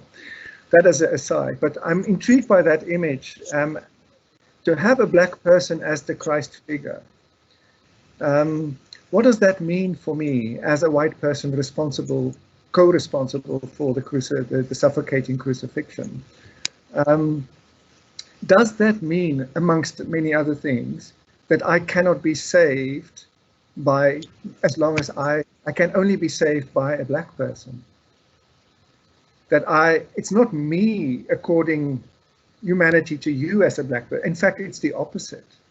Now that I don't want that to become this kind of burden now that you have to, but there's something around, I don't know if that's Ubuntu or whether that is what it is, but in a few powerful experiences on my journey, I've had that experience of actually almost being welcomed into the human family by Black South Africans.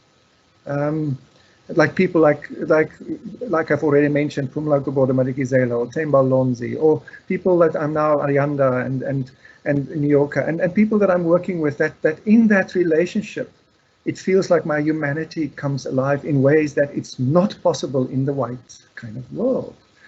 And I think it only comes when I'm willing to let go of my family, I suppose, let go of my possessions, let go of all these things that I cling to. So in that sense, it's an emptying, it's a changing of the world. But relationally, there's a very real, visceral sense of I am, in a sense, my humanity is being gifted, being recovered in that relationship.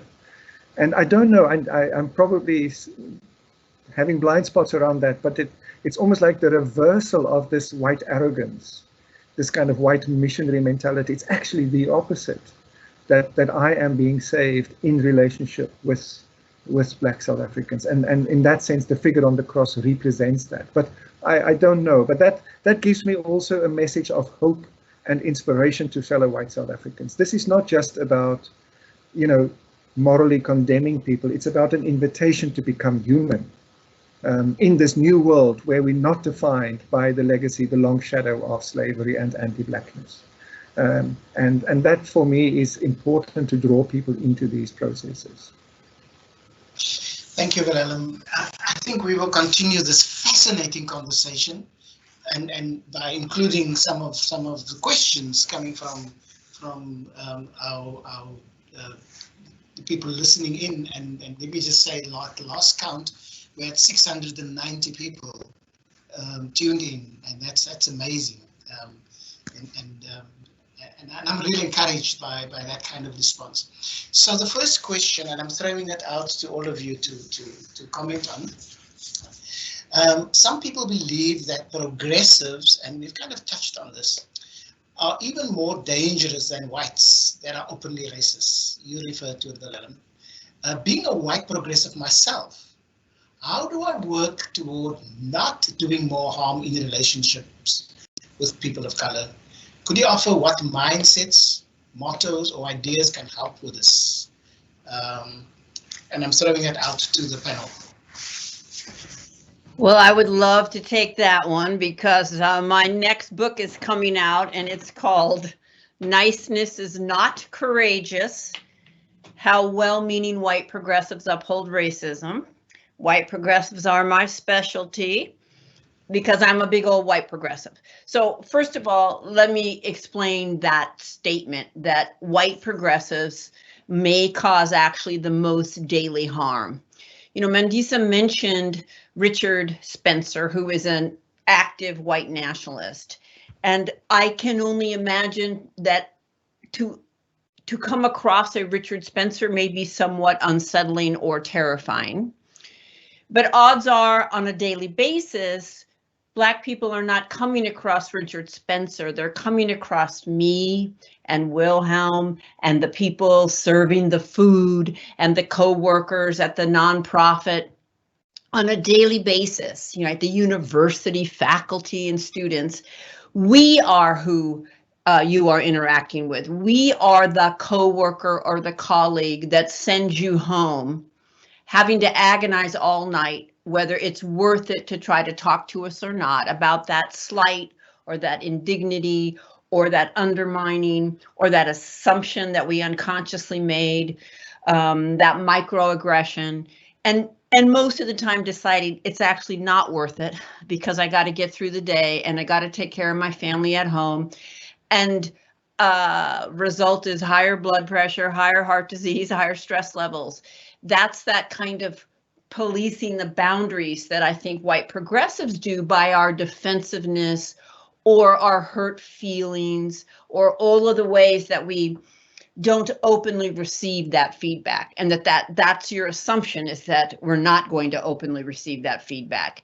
And many Black people have said to me, give me the straight up in your face Richard Spencer's, because at least I know how to protect myself from Richard Spencer.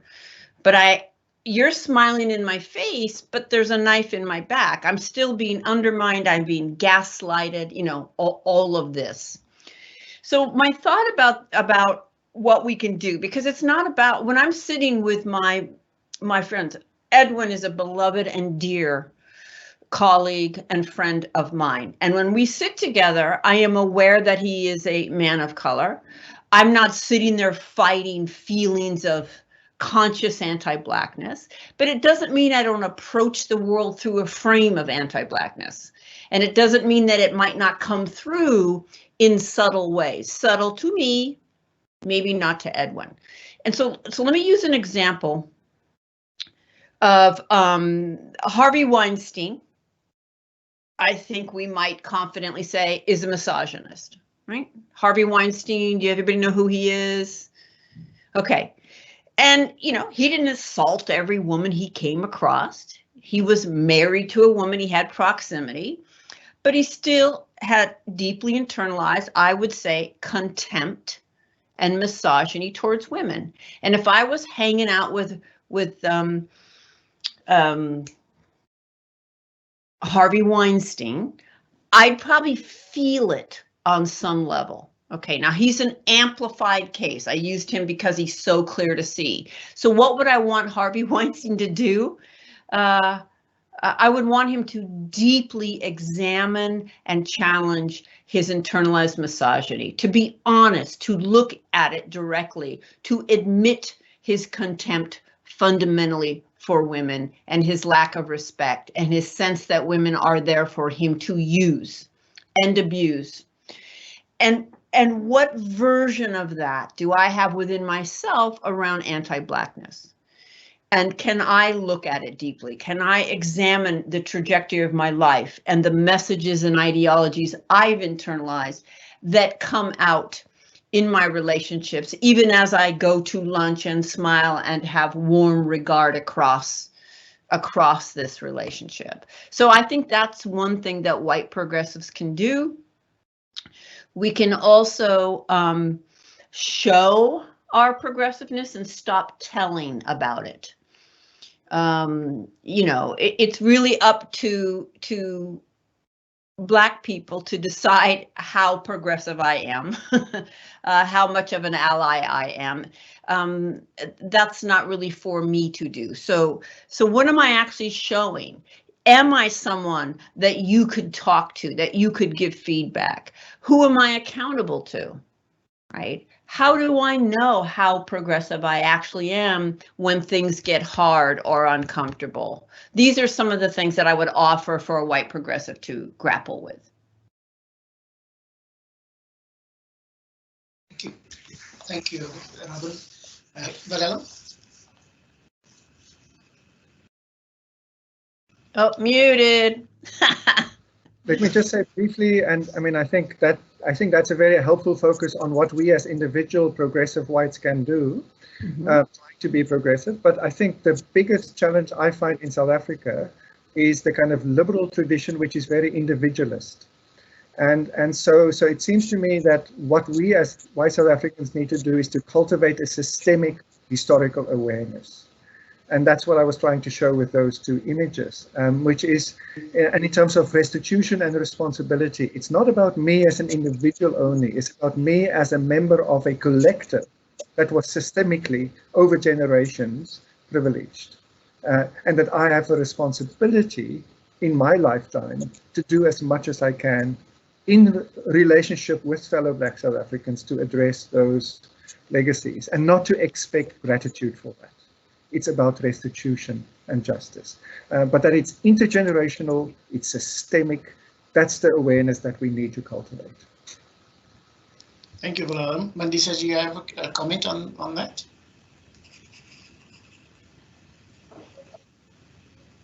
No.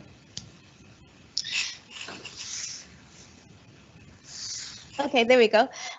Yeah, no, I think that the question was well answered by Wilhelm and Robin. Yeah, and I think that Wilhelm had asked me a question earlier that I think would suffice as an answer in addition to the question that was asked about what white progressives can do. Right, the idea of like recovering humanity, I think just to emphasize and not to go over everything I've said before, the very idea of humanity is violent. So, and a Black person cannot accord a white person humanity. Nothing is wrong with our philosophical understandings or knowledges or practices, right? We've never disabused anyone of their humanity. Therefore, we cannot restore or help anyone else recover their humanity. The problem the problem remains structural whiteness and its anti-blackness, and that's the problem we need. That's the pathogen that needs to be addressed and needs to be dealt with. So, because the danger of that, the danger is white people going to black people to have their feet washed. And we saw that when apartheid ended, right? Because black people can make them feel better or make them feel more human. We have no such power. Our philosophical ideas have always stated that everybody is of God and belongs, right? Be it the land that we weren't owning as territory and we were disabused of that when colonialism happens and all of a sudden land is territory, right? Or our relationship to animals. And so I think that going to black people in order to is not necessarily where this should go, right? And Biko told us this, that it's not about coming to black communities. MLK said it too. It's about doing the work in your own communities and doing the work within the context of the worlding, which then visits violence upon the rest of the world. So that's really all I have to say for this question. Thank you. Thank you, Mandisa. And can we stay with you, because the next question, I'd like you to start with that answer. The question says... I'm listening. It's fine, it's fine. Can and should the Black Lives Matter movement apply to South Africa? Or is a different form of social movement necessary here? Did you get that? Oh yeah, absolutely. Okay, so here's a conversation I had with somebody else, and it's the conversation of thinking of blackness as one thing and racism as one thing, and racism as something that happens in the US and in the US only. And everything inside of me is like, hello, the Cape of Good Hope is a structural, like, geographic point in everyone's history, which means what happens in the US, what happens in the Caribbean, what happens in Latin America, and what's happening in Australia is absolutely happening in the continent of Africa and South Africa. And I think that's how Robin started. Robin led with, in Australia, in England, in the US, I am white. If Robin can be white in all of those places, trust me, we are black everywhere else too, right? So the Black Lives Matter movement, yes, it is about police brutality against black bodies, but ultimately what it is about the violence of being black in the world, right? The violence that is visited upon blackness in the world, right? Upon black flesh. I always talk about what we refer to in South Africa as the interregnum, right? The moment between 1990 and 1994. People will tell you more black people died at the hands of other black people when we talk about black on black violence and all of these terms. Yet that moment only became an issue, and Nadine Gordimer puts it very well in her novel, when it seemed like the violence was coming and encroaching upon white communities. For as long as black people are dying and killing each other, be it funded by the National Party, it's okay, because those deaths don't matter. And we know it's okay today because what did our government do? It sent the army into the township, an army that is trained according to apartheid status, like according to apartheid ways of dealing with the black problem. And so we're still dealing with the black problem today. So Black Lives Matter movement matters everywhere because we're still asking the same question. And again, going back, I don't think black people should be petitioning for mattering. There's nowhere in this world where we could ever matter. But what we're actually asking for is stop killing us. It's as simple as that. Be it killing us by virtue of the kind of education we get, or by virtue of the alienation we experience in schools, or by virtue of how academics write about us and, you know, build their CVs up. Those are the multiple forms of death that black people suffer. And so I think those movements continue, and they are evidence of the afterlife of colonialism, apartheid, slavery, Jim Crow that we continue to exist in the world today. Going back to the image that Wilhelm pointed out, what I found interesting in South Africa is how the term genocide, I work on land and the idea of white indigeneity, and like the term of genocide has become a term used for the white Afrikaner farmer dying in a remote farm, right? That it's a term that can just be applied to them. But when you talk about the deaths of Black people, those aren't seen as genocide and cannot be genocide because our lives don't matter and therefore our deaths. And so I think any kind of anti-racist movement is important everywhere in the world. Any kind of Black Lives Matter movement is important anywhere in the world. Again, these are insufficient ultimately if the larger project ought to be ending the colonial slavery structured world altogether, which can happen and ought to happen. Yes, thank you. Can we quote you? We can stop and we need to stop. That's what you said. And so thank you very much for that response, Mandisa. I'd be very keen to hear if Wilhelm and Robin have any comments on whether, on this question, whether Black Lives Matter should apply to South Africa. Just briefly, I'll just be brief. Can you hear me? Yes, we can. I mean, I've been involved in a number of conversations, often in trying to do this in the white community as part of white work, but also sometimes across the racial divide. And I've been struck by how difficult it is to make that translation, which is so obvious. I mean, what Mandisa was saying is so obvious, but somehow, given the complexity or the dynamics in South Africa and perhaps white South Africa, you know, somehow we are struggling to make that translation so obvious, and I'm troubled by that, even in progressive circles. So that's the one thing. The second point is just briefly that I'm a bit worried sometimes by strong references to the US, you know, to the kind of significance of something happening there, and obviously, you know, this kind of reference point that has more value, and that somehow then therefore we now have to translate it here. And I think we need to be more open to all the many ways in which, as Mandisa was saying, this kind of devaluing and ongoing demonization is happening around us all the time.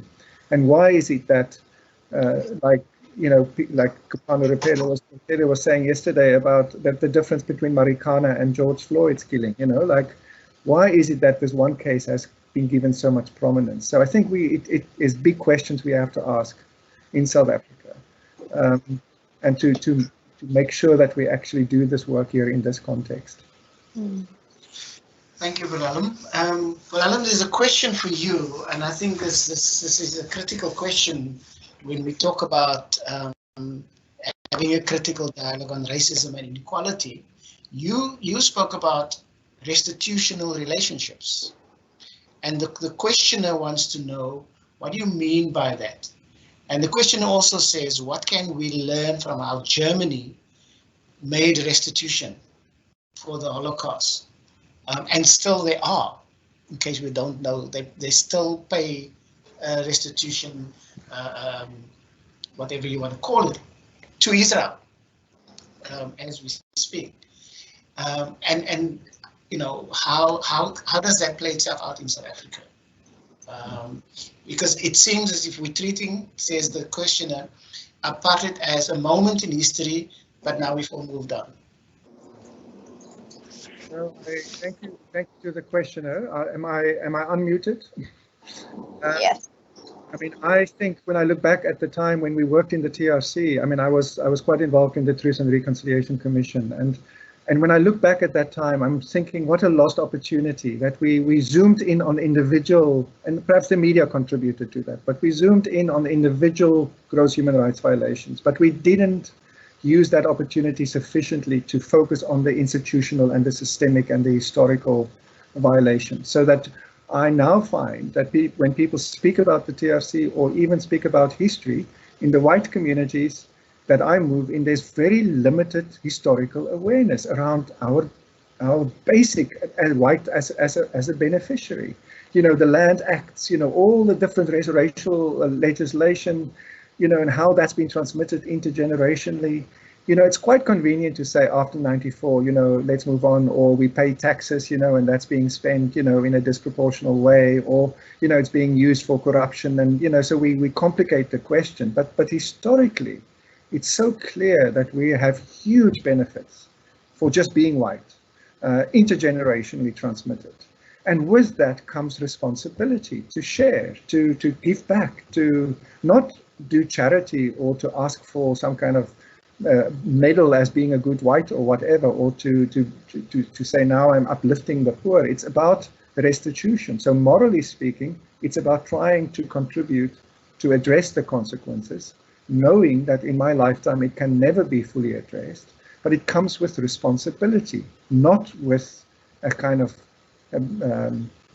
being a good person necessarily. And I think the problem is in South Africa that the language of restitution has become very legalistic, you know, and therefore also then, you know, it's moved away from the kind of civil society and the broader community. And I think part of what we need to do is to bring it back into the ecumenical movement, back into civil society, so that it's much more than just a legal and a political question.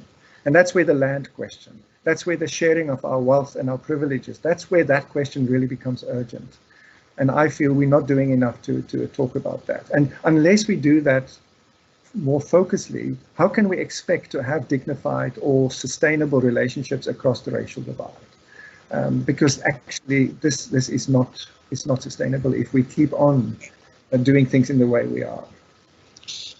Wilhelm, thank you. So can I then ask you a very pointed question that is posed here by somebody? So does that mean we should return the land? Well, I mean, I think that is definitely part of it. And I think it has to be part of it. How can we not address that question and make it more central? Just talking about land. I mean, that's often where people then it gets bogged down in all the dynamics around farmers. But urban land, like, or even inheritance. So if I inherit, you know, I'm inheriting, say, something from my parents, like property in a place like Stellenbosch. What do I do with that? That is part of land restitution. That includes wealth, not just sharing my income. And I think we need to do much more work along that. And there's many ways that one can complicate issues around. It's not about ownership and all of that. It's not enough only to transfer ownership. That's what I mean. But we cannot avoid that issue. It's absolutely central to moving forward. And I'm not saying I trust the government to do that, because we've seen the shortcomings of the government, you know, land restitution, redistribution program. But it's need to go beyond that. And as an ordinary white South African, I feel we need to participate in that conversation and be part of it. And I can't ask a farmer or somebody else to give up land or to give up wealth if I'm not willing to do it myself. And that's the question I feel we need to grapple with. Thank you, Wilhelm. Mandisa or Robin, do you have any comments on that question about restitution? Okay, let me go on to another question then. And you know, a lot of the questions are kind of along a similar vein. But I think this is an important question to pose to you. And it's something that we need to grapple with. The questioner says, are we talking about systemic racism or systemic discrimination? Surely the concept of privilege in this context is not limited to race, but applicable to other groups as well. Now, there's an interesting question that I'd like to pose to the panel, and pop when you're hot. So I'm just going to point that out as a move. why make that move in this conversation? What is the purpose of that question? I think it invalidates the conversation we've been having. I think it moves it off of race, which is something we like to do. Yes, there are other systems of oppression, and where you are in the power position in those systems, you have privilege. We are talking in this specific case about the system of racism and anti-Blackness and how that shapes both Black people's lives and white people's lives. And I am, for example, I brought up Harvey Weinstein earlier. I'm both a woman, I experienced patriarchy and sexism. I grew up in poverty, I experienced classism. I'm also white, have always been white, always known it was better to be white. And being white shapes how I experience my gender, how I navigate it. Being white shaped my experience of poverty, how I got out of it. To be poor and Black and to be poor and white are absolutely not the same experiences.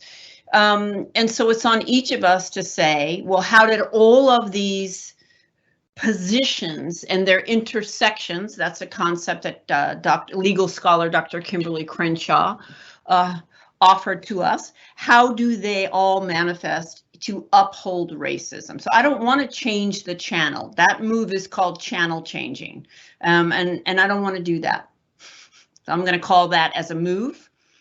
And while I don't know, it's a typical white move. Thank you, Robin. Smiling Mandisa. Any comment on that question? No, I was enjoying the joke that Robin was, the kind of like honesty and calling herself in that, like it's a white move, the naming of it. I mean, Robin put it well. Like when someone says, "Are we talking about systemic racism or just systemic discrimination?" What they're really speaking to is the kind of like variations of discrimination, right? So, or positionalities. We've got poverty, we've got disability, we've got all of these intersections that we can name, and those are there's a fact about that. People are discriminated based on ability. We live in an ableist society. We live in a heteropatriarchal society. We live in a racist society. We live in a culturalist society where like white culture is like right here, is upheld. I mean, we're all speaking to each other in English. Yeah, right. We live in a society where where we come into rooms with all of these positions that we occupy. So as Robin put that, and there's really nothing more I can say than at the root of all of those intersections is the idea of man. And to continue would be to reiterate everything that everybody has already spoken about today. It's to distract. It's a distraction, as Robin was saying, because somebody will always say to you, why do you make everything about race? What about this? The what about this is to say, I don't want to talk about race, but I can talk to you about myself as a woman. I can talk to you about my sexuality, about my ableism. Because race is too uncomfortable. To talk about race is to talk about white privilege, is to talk about whiteness, is to ultimately talk about anti-Blackness, is to not be able to talk about yourself. You no longer become the center, but to talk about gender, to talk about sexuality, to talk about ableism in the context of a conversation about race is to still insist upon yourself as the center. Thank you, Mandisa.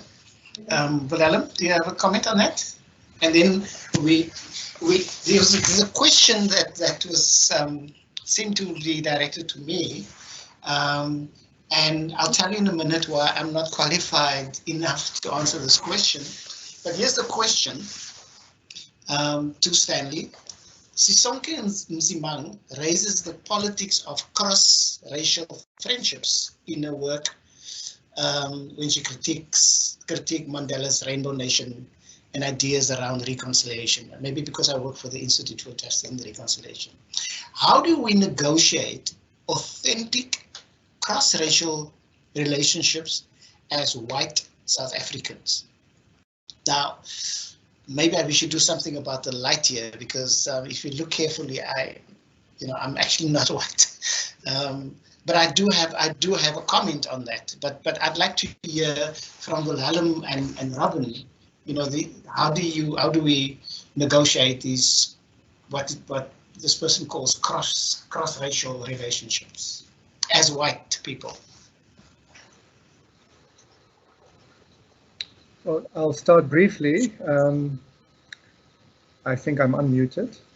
I think in some sense, I'm not sure it's possible to have an authentic cross-racial relationship as long as I am white, in the sense of this kind of unaware acceptance of my conditioning and my privilege. And so I think if I'm on a journey to openly address it and be honest about the unfinishedness of that journey, it seems to open up a space for some kind of relationship to grow, if I'm willing to commit to long-term commitment, not to, it's like make a black friend, or, like this kind of intentional cross-racial relationships, I find very, very tricky. And so I need to place myself in places of work or in faith communities or in the village where I live, where I have neighbors, where it's possible over time for that relationship to grow without me putting pressure on it, without me putting expectations on it, and without me trying almost to make that a project.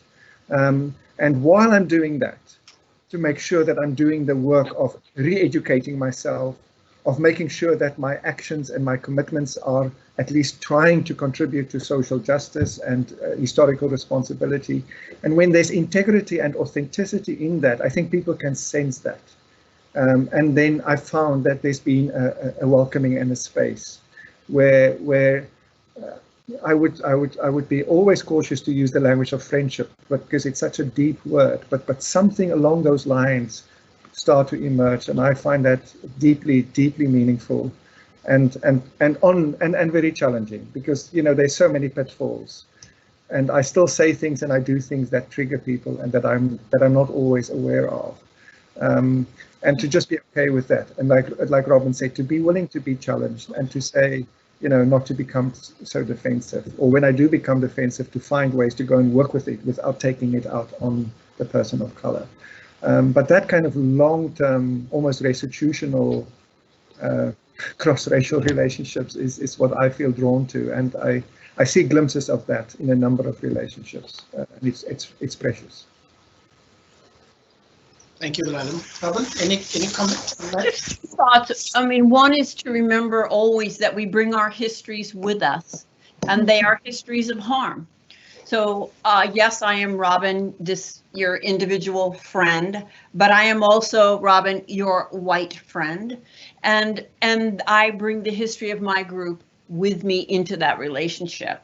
So to not expect to be granted the benefit of the doubt or automatically trusted, but to have a sense that is something that I earn, that I recognize that history. And so I don't take everything personal in that way.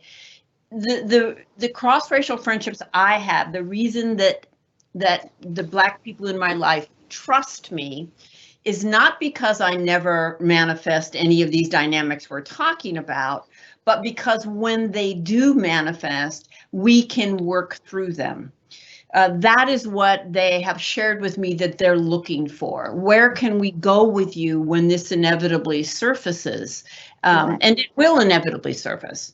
So can we have those conversations? Or the first time it happens, do you shut down and therefore I stop being authentic with you, and now you think we have a trusted relationship, but we actually don't. Those are just some of the, and they inevitably will get hard when this stuff comes up. And do we abandon those relationships? And many white people do abandon those relationships when they get hard. So do we hang in there? Never forget, Ijeoma Oluo is a young Black activist and writer here in, she lives in Seattle, but she's from the US. She has a best-selling book too called So You Want to Talk About Race. And she, somewhere in a piece she wrote, she said, white people will let you down every time. You know, and it's kind of, rather than get all defensive about that, it's like, yep, it's going to happen, but let's not walk away in those moments. Let's grow and stretch and work through them.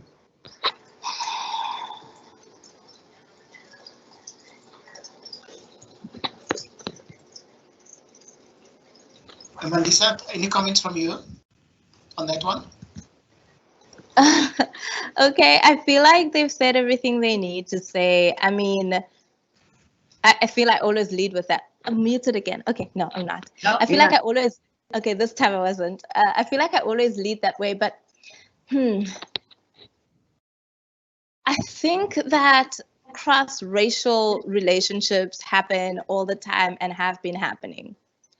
The danger is assuming that that puts us on an equal plane, or that the dynamic has shifted, or that that is a signal that racism is done with, right? So ideas of color blindness or even ideas of diversity become very instrumental for people to like show off their white friends. We had a situation in South Africa, and I think everybody will remember this, where that model, I forget her name now because I didn't care to like remember it, but everyone will know who I'm talking about. The model who was going on about the petrol attendant and used the word kafir and monkey and all kinds of things, right? Very racist slurs. And then as a response to everybody saying that's wrong, she's like, but I have a Black friend. I have this cross-racial relationship. Some people will go on about, but I'm in love with a Black person, I have Black children, etc. Therefore, I am stamped, you know, I'm good. I don't think that relationships cross-racially are impossible. What's impossible is the idea of like commensurability or relationality, that now makes us equal or undoes anti-Blackness. It doesn't. It just means that there's some really nice white people out there, and there's some nice Black people out there, and they share cultural understandings with one another, and they get along, and they enjoy pumpkin lattes or whatever it is. That can happen. What that doesn't do is then mean that everything is well in the world. And oftentimes those relationships are what's signaled as some kind of like white people recuperating some kind of like meaning for themselves, like I've made it. And on the other hand, it's Black people recuperating some kind of meaning out of it, like they've made it. And for as long as that is the conversation, we know that everything is wrong in the state of Denmark, right? But either side stinks. If making it is being able to claim a Black friend or claim a white friend, then we're wrong. But to be in that relationship, as Robin said, is to recognize that always the Black person is experiencing a field of anti-Blackness, no matter how nice the situation is. It's being able to own that is happening. The violence is when you then get gaslit. When you're in a relationship with someone and you can't call them in, that's a dangerous relationship, right? That's a relationship that is not life-giving, that is not healthy. But because that dynamic is already in existence, how do you enter into a relationship cross-racially? You have to enter into it understanding that the dynamic is one where one of you will experience violence. And both of you have to be actively engaged in the responsibility of naming that violence, engaging that violence, and moving forward with the understanding that it won't stop. It just means that we are constantly entering into agreement with one another about where this friendship is going or where this relationship is going, right? I think that's the best way to do it, if you're gonna do it. the story with the Richard Spencer, what I was getting to is that I stayed at a friend's place, and it was a white friend, a friend I love very, very much. And I shared, I came in all angry, oh my God, Richard Spencer, blah, blah, blah.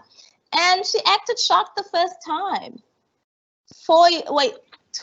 2 years later, 3 years later, George Floyd happens. You're still shocked? Do you see what I mean? Now I'm questioning our whole friendship, because I'm like, wait, you didn't take, if we're going to go with the whole narrative of I don't know, willful unknowing, as Robin calls it, then let's say I take you seriously on your willful unknowing and I educate you the first time. It's now your responsibility to continue educating yourself, because I shouldn't have had to do it the first time. Right? When you enter into any kind of cross-racial relationship as a white person, you have a responsibility to know that that relationship is violent, be it as a colleague or anything, right? And that our being nice and friendly and getting along and making love and all of that does not undo the violence of the dynamic in the world. I think that that's taking responsibility to self-educate. That friend picked up Robin di Angelo's White Fragility and Zora Neale Hurston's The Eyes Were Watching God. But the question is, are you actually reading the book to the degree of understanding that we are constantly negotiating friendship based on these terms, whether we're talking about it explicitly or not talking about it? And oftentimes the Black person has to mute themselves in these relationships, has to police themselves, as Robin said earlier, has to negotiate how Black they show up, right, in these relationships in order to be the nice friend, in order to be safe too. Right? In order to continue the friendship, to safeguard the friendship, to protect the friendship, we are always doing work. We are always laboring. And the invitation I'm hearing here is for white people to do the labor too, if not more so. Thank you. Thank you very much. And I think that's a very, very good point, you know, to kind of bear in mind. And I think that, you know, that question seemed like an innocuous question, but I think it did turn out to be quite a critical one. And I'm going to give each of the speakers 1 minute just to give a summary. We're running out of time, so unfortunately I can only give you 1 minute. So let's start with you, Robin. What would your parting shot be, just based on what emerged from today's dialogue? To white people to let go of ideas of being a good person or a bad person, and to recognize that it is actually incredibly liberating and transformative to start from the premise that, of course, you have internalized these ideologies and these develop these practices and investments. And once you just start from that premise, you can get to work actually then addressing it and stop defending, denying, debating, etc. It's fantastic work. I just want to put that out there. It's transformative potentially, yeah. That's my 1 minute. Thank you so much, Wilhelm. Well, thanks for that note, Robin. I think that's probably what I want to end up with. When I look at that Black Christ painting, and I said that the person there is my grandfather, you know, if I think of the kind of family that I grew up in, the community that I grew up in, the church, and I think of what a kind of a lagered, enclenched, small, homogeneous, the kind of world that I grew up in was so much more impoverished than the world that I'm now able to move into, because I'm trying to not reject who I am, but to accept this is who I am, but I want to also be part of a much larger family, or I'm being invited to be part of a much larger human family. And I'm using that metaphor carefully, but there's something around this deep ontological way of being, I think, that's at stake here, and that ultimately this is about us becoming human together. in a different way. And I find that also to be deeply meaningful and very deeply liberating, even though there's a long way to go. Thank you, Wilhelm. Mandisa, your last word for us.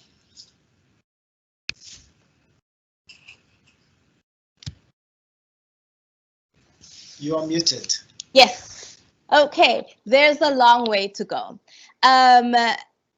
If this is the question I want to pose to everybody as my ending statement, if the European world could shape the world in the way that we know it and understand it today, where it is insidious, it's in every structure and shape and form, remember, then we can too. Then we can undo that world. It's not going to happen overnight. It's not going to happen as an event. It is deliberate, intentional work that will have to be done. But the end goal will have to be not to sustain this world or to uphold this world or to make this world better, but rather to end it altogether. And in the meantime, to educate ourselves as best as we can about what our positions are in the world, how to navigate the world, and how to use our privilege in order to, participate in that undoing and in that unworking, to listen to Black scholars, Black thinkers, Black activists, Black people, and what it is that they're asking for and demanding, and to take seriously that we don't live in a meritocracy, like Robin said, but that we need to consciously create space to see Black people represented. I'm not a representationalist, but we need to see ourselves. Right? The next generation needs to see themselves. But the ultimate goal is to end the world as we know it today. Europe did it and created a violent system and structured world. We can all do it too, and we need to participate collectively. But to get there, we need to disabuse ourselves of the fact that this is a perfect world. It's not perfect. It doesn't work. It has never worked, except for the white few. Thank you very much, Mandisa. Unfortunately, this brings us to the end of a very, very fruitful time, and I want to thank the panelists for their insights, for their wisdom, for the really provocative thoughts they left with us, and I want to emphasize how important it is for those of us who have been part of this, whether as a panelist or whether as somebody that's just part of the audience. The biggest enemy we have to fight is the enemy of silence. And so I think it's important that we not be silent. And then also, I'd like to quote Arundhati Roy. It's a quote that I often use. It's a well-known one, but I think it's appropriate here. Arundhati Roy said, "Once you see it, you can't unsee it. Mm-hmm. And once you see it, keeping quiet, saying nothing, becomes as political an act as speaking out." We've got to break the silence. We've got to start acting on what we have been exposed to. It has been an absolute pleasure driving this bus tonight, and I trust all of us had a really, really enjoyable, but also a learning experience. Once again, Robin, Wilhelm, Mandisa, we owe you a great debt of gratitude. Thank you so much. Thank you to UCT and the Social Justice Agency for bringing us together, and we look forward to many more. Thank you so much, and good night, everybody. Don't forget to give us your donation. It's for a good cause. There are students really struggling, and we can help relieve their lot. Thank you so much. Goodbye.